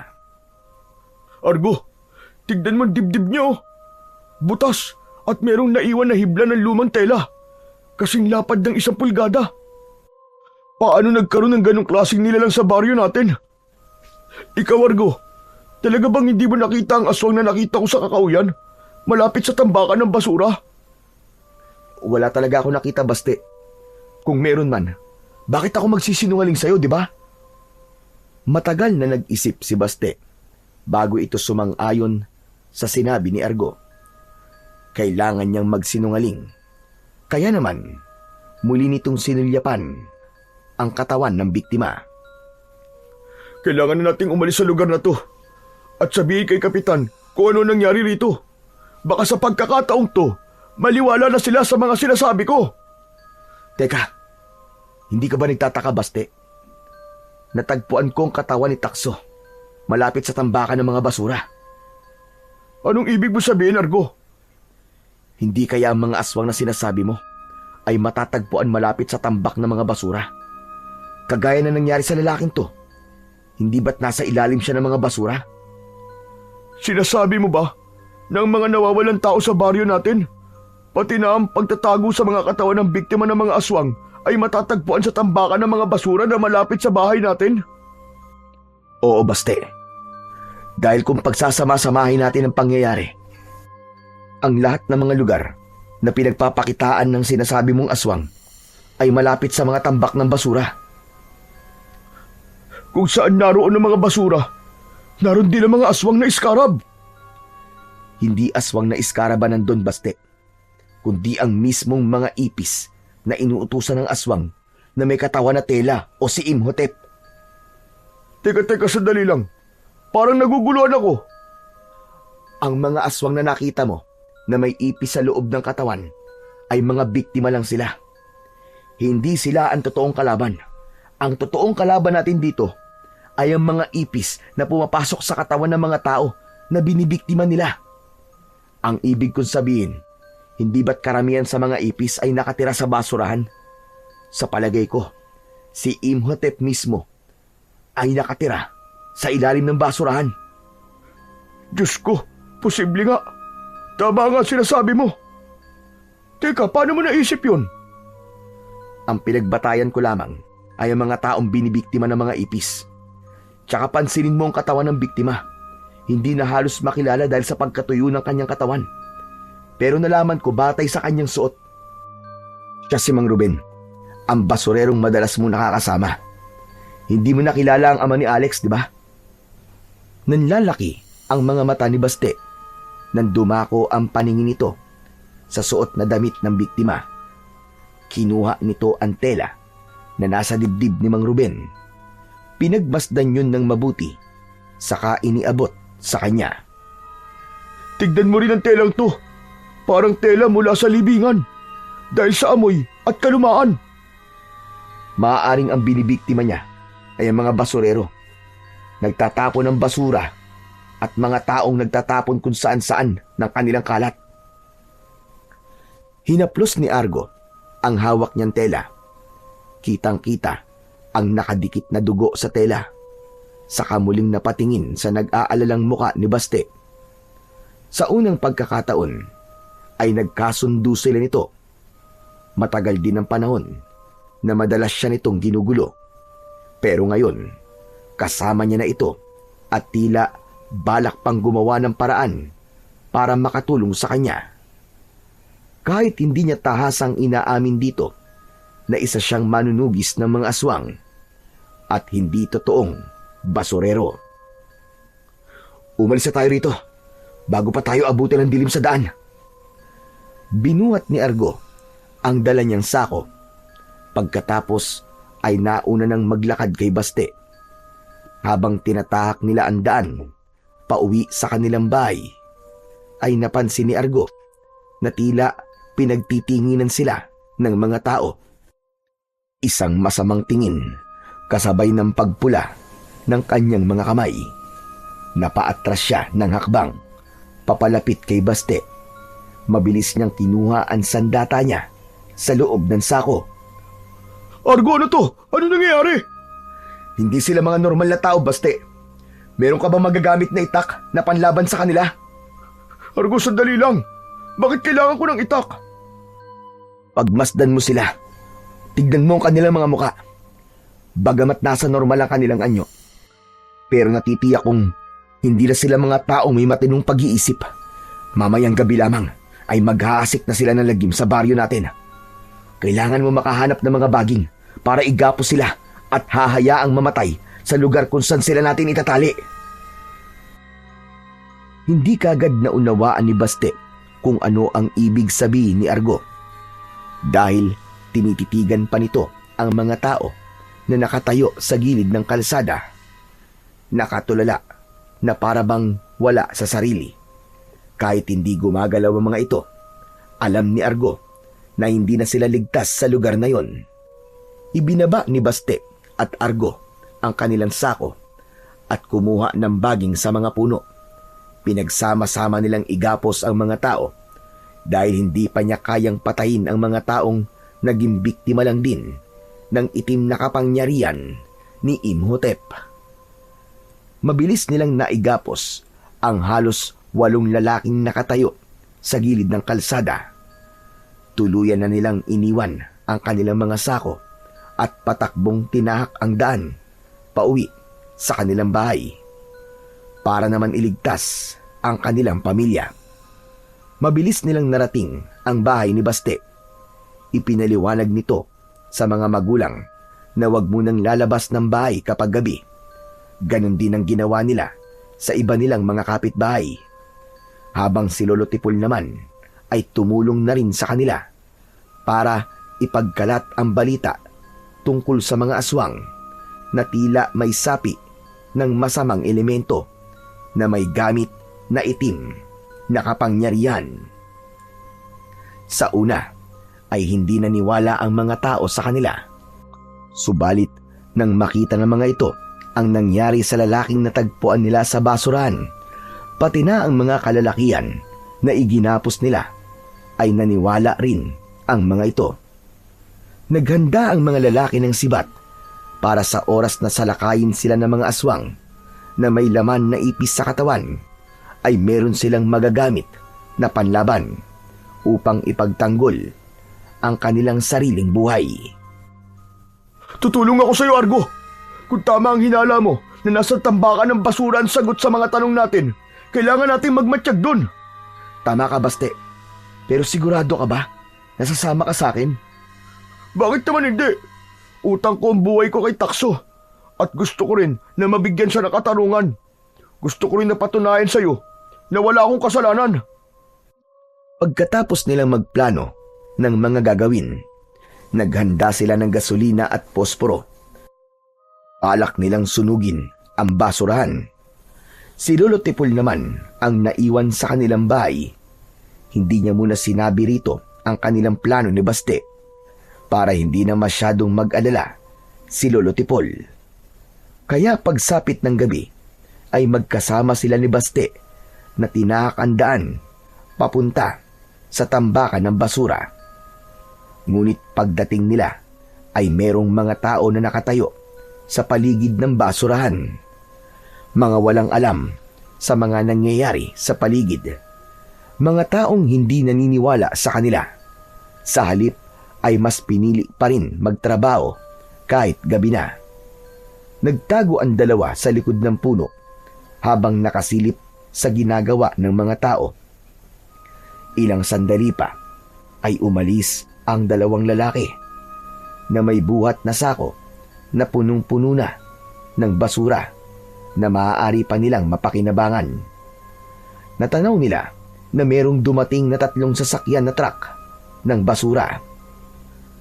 Kaya pala, sa gabi sila nag-ooperate para maitago ang kababuyan na ginagawa nila sa baryo natin. Kung tama ang hinala natin na merong mga nilalang na nagtatago sa ilalim ng basurahan, kakailanganin nating magukay. Kaya mo ba ang baho ng basura, Baste? Kakayanin ko. Pero mamaya na tayo kumilos. Hanggat nariyan pa mga taong yan, hindi pa pwede. Pinanood ng dalawa ang pagdating ng mga truck ng basura para itambak sa kanilang baryo. Kita rin nila na binayaran ng mga ito si Kapitan. Isang malakas na pagtapik sa balikat ang ginawa ng lalaki para magpakita ng pasasalamat sa punong barangay. Ngunit hindi pa man sila nagtatagal sa pagtatambak ng basura. Nakita ni Argo ang paglabas ng malahibla na tela mula sa ilalim ng basurahan. Merong sukat na 1 pulgada ang lapad ng telang nakalutang sa hangin. Tila may buhay na panay ang galaw. Nanlalaki ang kanilang mga mata ni Baste nang mula sa tuktok ng mga basura ay lumitaw ang malatelang halimaw. Sa una ay para lamang itong mga tela na nakalutang sa hangin. Walang hugis, parang walang kakayahan. Ngunit nang maubos ang hibla ng tela mula sa basurahan, ay nagkaroon ng hugis ang katawan ng nilalang. Nagkaroon ng balat, ngunit kalahati lamang. Ang kalahati ng muka ay tila naaagnas na bangkay. Ang masaklap, hindi namamalayan ni na Kapitan at ng mga driver ng truck na meron ng nilalang na nakatayo sa likod ng mga ito. Sa unang pagkakataon, nasaksiyan ni Argo kung paanong hinigop ng aswang na si Imhotep ang laman at dugo ng truck driver. Kitang-kita rin nila ang pagtuyo at pagtigas ng katawan ng kaawa-awang biktima. Si Kapitan na hindi nakagalaw at nakalaban ay tuluyang binalutan ng mga tela sa buong katawan. Ibinuka ni Imhotep ang bibig nito at itinapat sa bunganga ng Kapitan. Dahil nakanganga ito sa labis na takot, lumabas sa bibig ni Imhotep ang daan-daan na ipis at lumipat yun sa bibig at katawan ni Kapitan. Tuluyan ang nakita ng dalawa ang brutal na pagpatay ng halimaw na si Imhotep. Kumalat ang liwanag sa buong katawan ni Argo, palatandaan ng panganib sa paligid. Hindi siya agad nakagalaw sa bilis ng pangyayari at huli na ang kanyang paglapit. Tuluyan ng napiga ang katawan ng mga biktima. Umangil si Imhotep na tila natutuwa sa mga nangyayari at nang maubos ang mga biktima ay kitang-kita ni Argo na nagkaroon na ng muka ang halimaw. Tila dumikit sa katawan nito ang kinuhang balat ng mga biktima. Saktong paglabas ni Argo sa kanyang pinagtataguan, ang pagharap naman sa kanya ni Imhotep. Hoy! Imhotep! Ako ang harapin mong hayop ka! Pinatay mo ang alaga kong aso! Pinatay mo ang mga magulang ko! Ngumisi ang supremo ng mga aswang sa pagnanga nito at pagsigaw. Tila napunit pa ang balat nito sa bibig, habang ang mga ipis sa katawan nito ay nagpabalik-balik sa paggapang sa katawan nito. Maging sa naaagnas nitong balat ay lumalabas ang mga ipis na lumilipat naman sa katawan ng mga biktima. Bumangon ang mga lalaking pinatay nito at parang mga amalanig kung kumilos.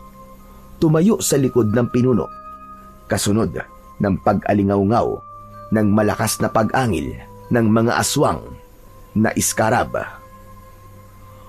Panlakas ng loob mong kalabanin ako.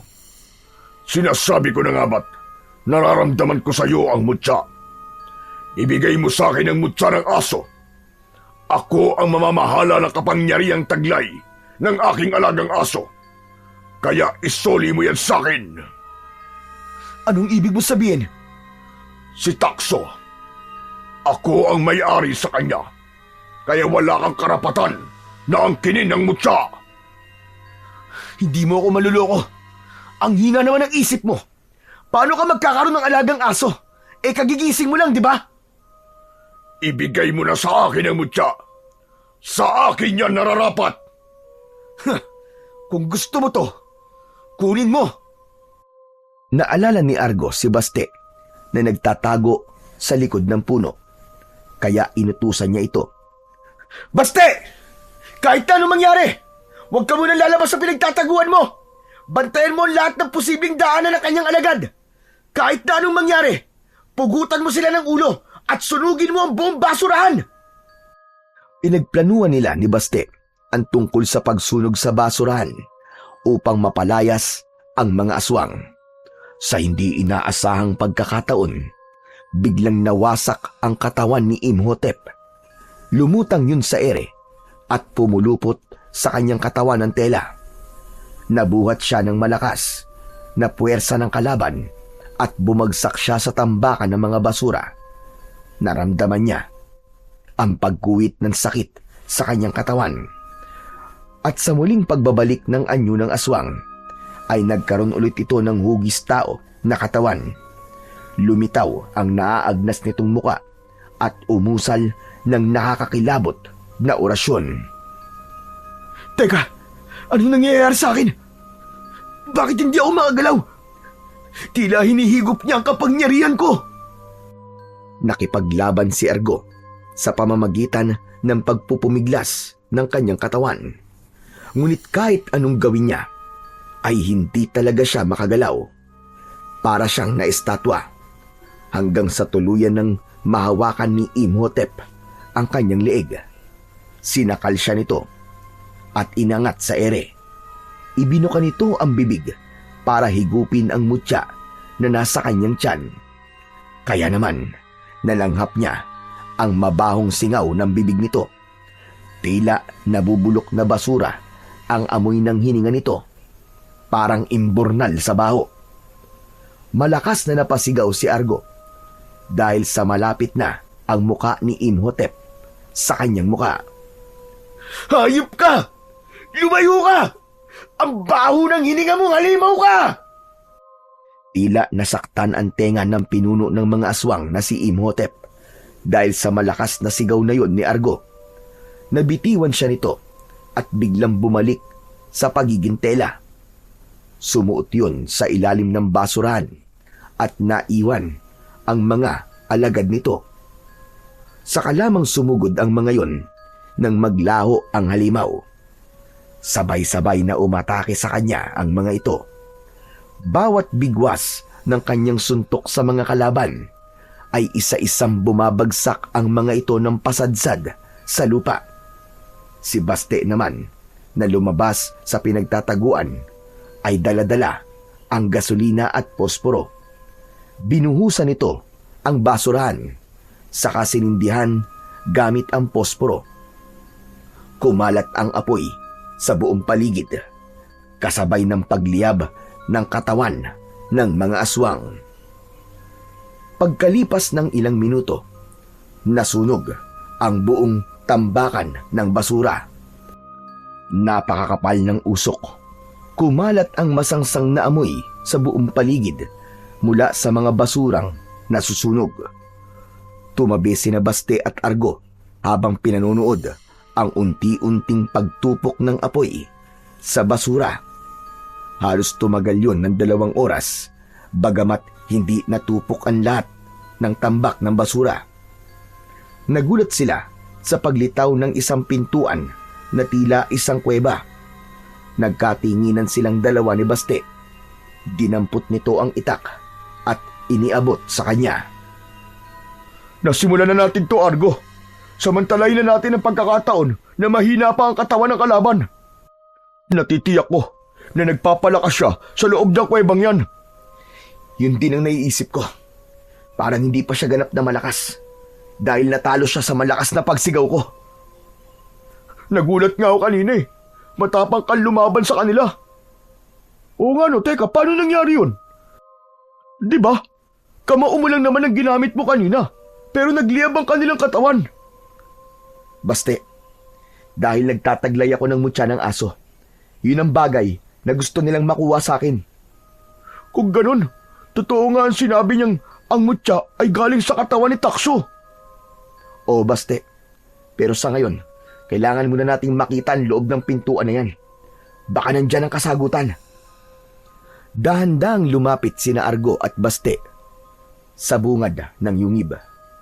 Mula sa labas ay malamlam na usok at mainit na simoy ng hangin ang sumalubong sa kanilang dalawa.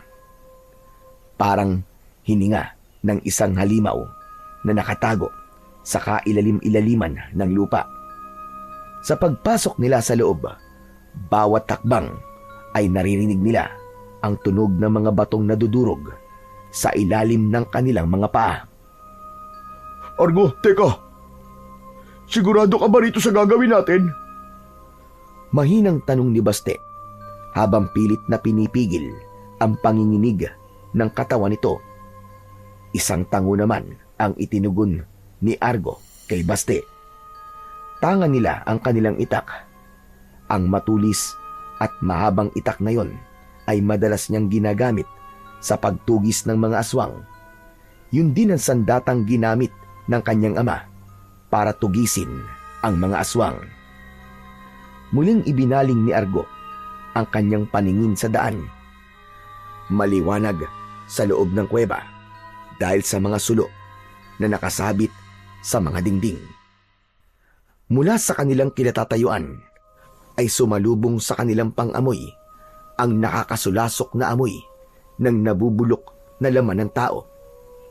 Tahimik lamang si Argo. Nakatunghay ang mga mata sa madilim na butas ng yungib. Sa kanyang pakiramdam, ang dilim ay tila humihigop sa kanilang mga anino. Pinakawalan niya ang isang malalim na buntong hininga bago humakbang papasok papunta sa dulo ng yungib.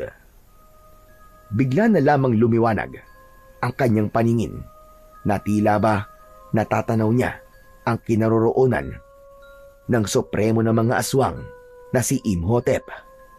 Ang mga pader ng yungib ay basa at may mga nakasabit na ugat na parabang mga galamay na nakalawit mula sa kisame. Ang bawat patak ng tubig mula sa mga siwang ng bato ay lumilikha ng eko na dumadagdag sa kilabot ng paligid. Habang lumalalim ang kanilang paglalakad, lalo namang bumibigat ang katahimikan. Ang liwanag ng mga sulo ay kumikislap lamang sa makikitid na pasilyo at ang dilim ay tila laging nakahandang lamunin sila. Sa di kalayuan, may narinig silang kaluskos. Mahina na tila ba gumuguhit sa pagitan ng mga bato. Hindi sila maaaring magkamali.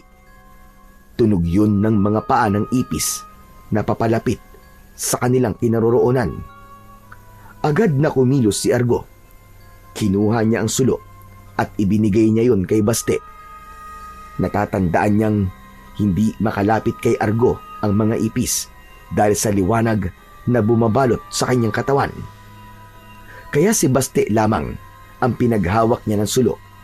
Natitiyak niyang magagamit ni Baste ang apoy laban sa pag-atake ng mga halimaw na ipis. Nang biglang umingay ang loob ng kuweba dahil sa libu-libong ipis na sumalubong sa kanila. Isang malakas na paghampas ng sulo sa sahig ng kuweba ang ginawa ni Baste, habang si Argo naman ay isinuntok ang kamao sa sahig.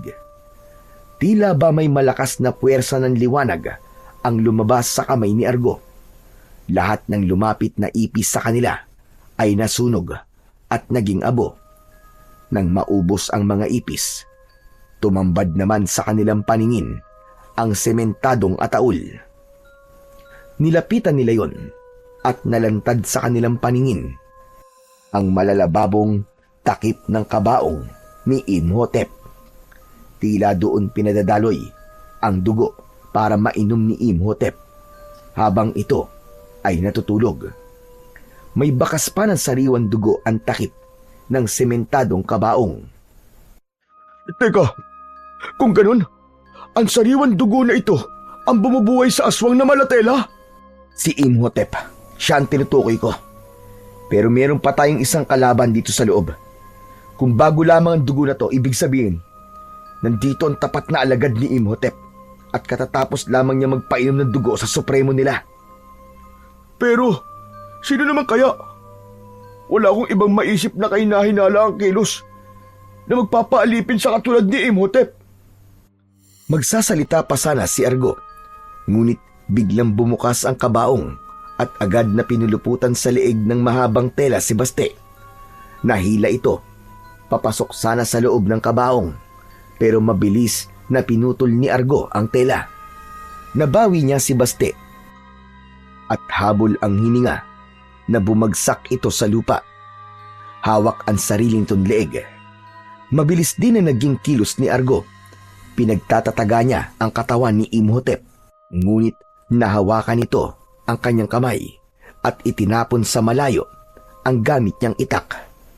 Isang malakas na pagsuntok sa kanyang dibdib ang ginawa nito. Bumagsak siya sa sahig ng kuweba.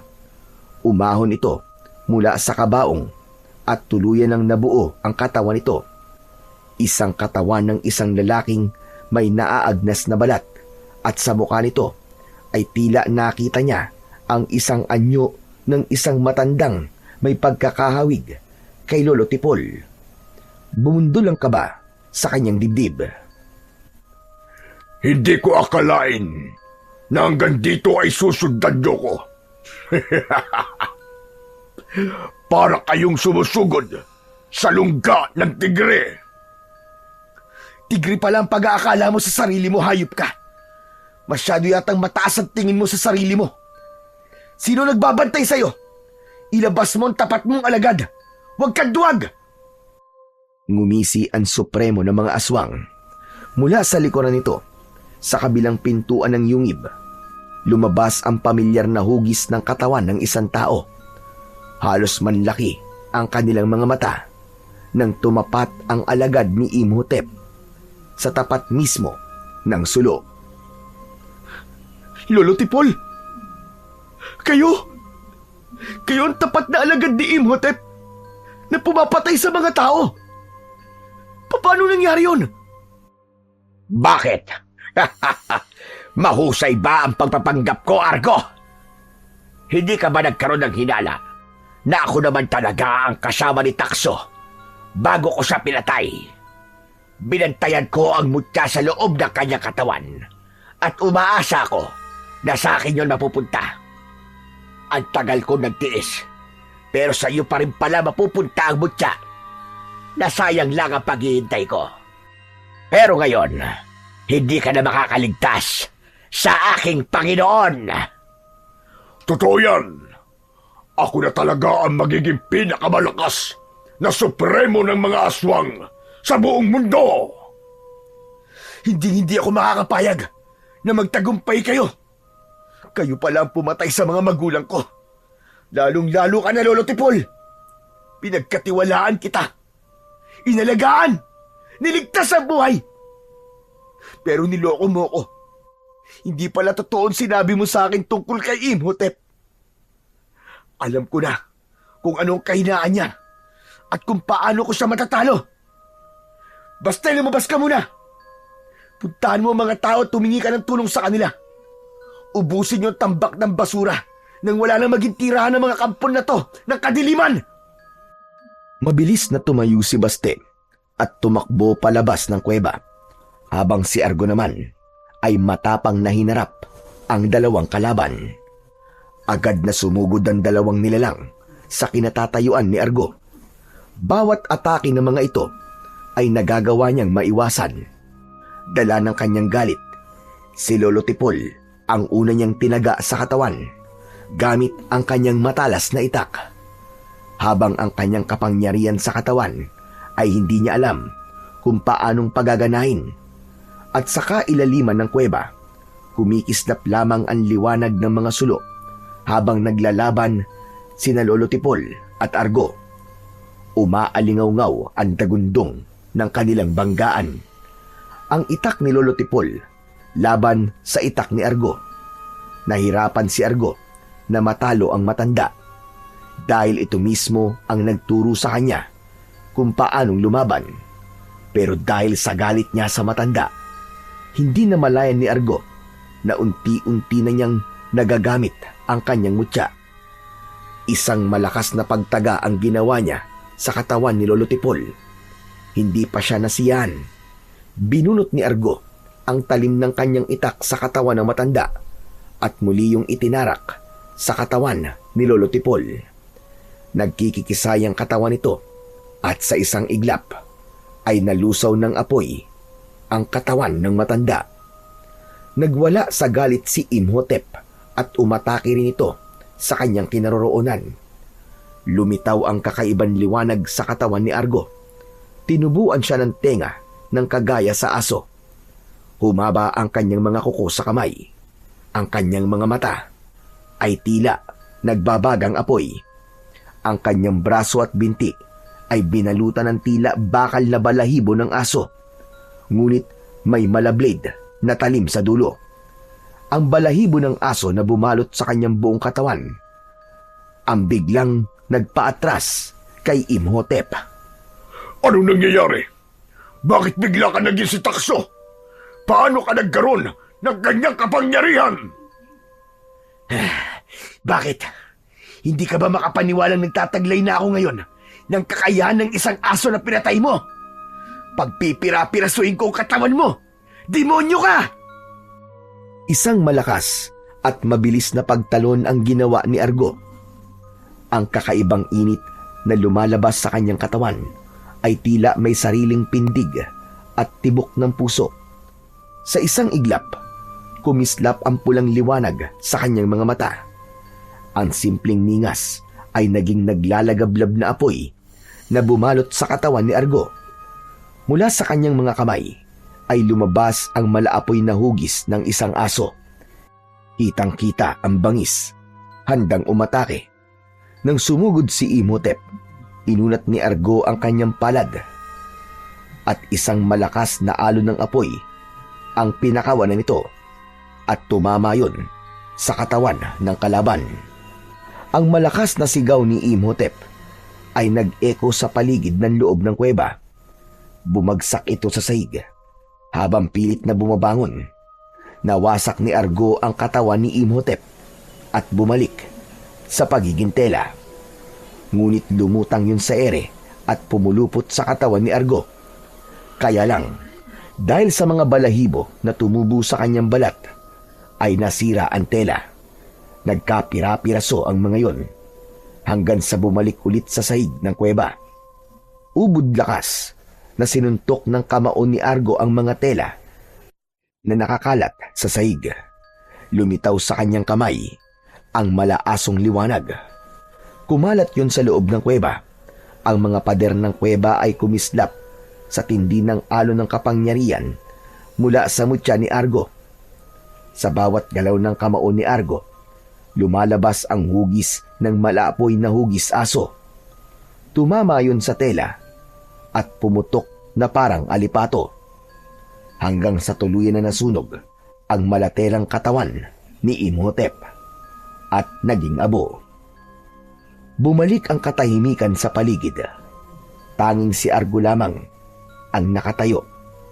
Hingal, nanginginig, ngunit tangan ang ningas ng kamay na unti-unting kumalma.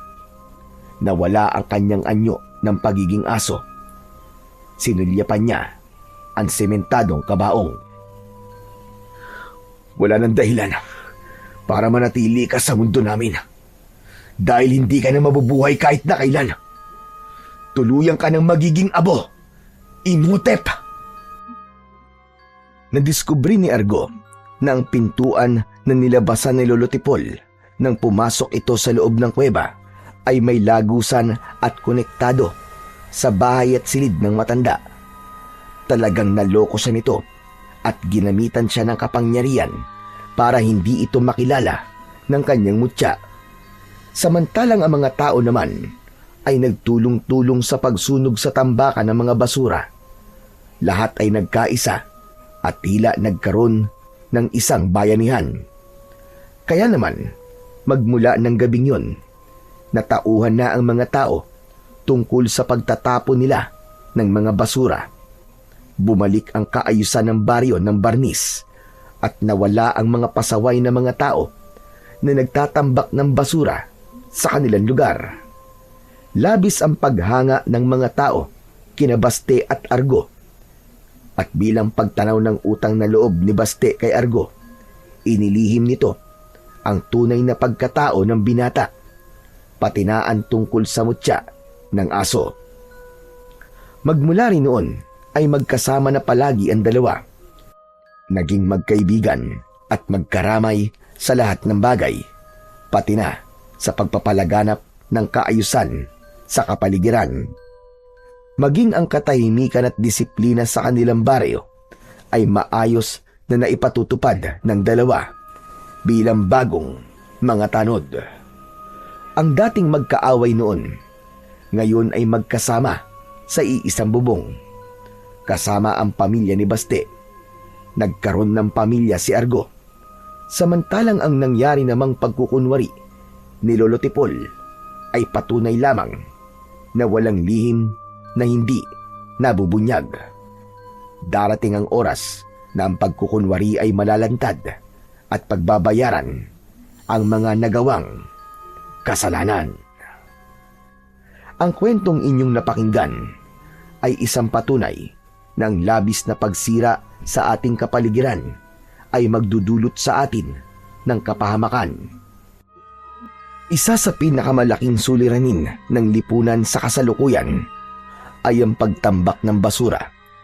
Sa bawat araw na lumilipas, dumarami ang iniipon nating basura. Plastik, bote, lata, tirang pagkain at kung ano-ano pa. Ngunit ang mas nakakabahala ay ang kawalan ng tamang pamamahala at disiplina sa pagtatapon nito. Sa halip na mailagay sa tamang lalagyan o maproseso ng maayos ang mga basura, basta na lamang tinatambak sa mga kanto, sa ilog, sa bakanting lote, at minsan sa mismong bakuran ng mga tao. Ang ganitong gawain ay nagdudulot ng matinding kapahamakan, hindi lamang sa kalikasan, kundi lalo sa ating kalusugan.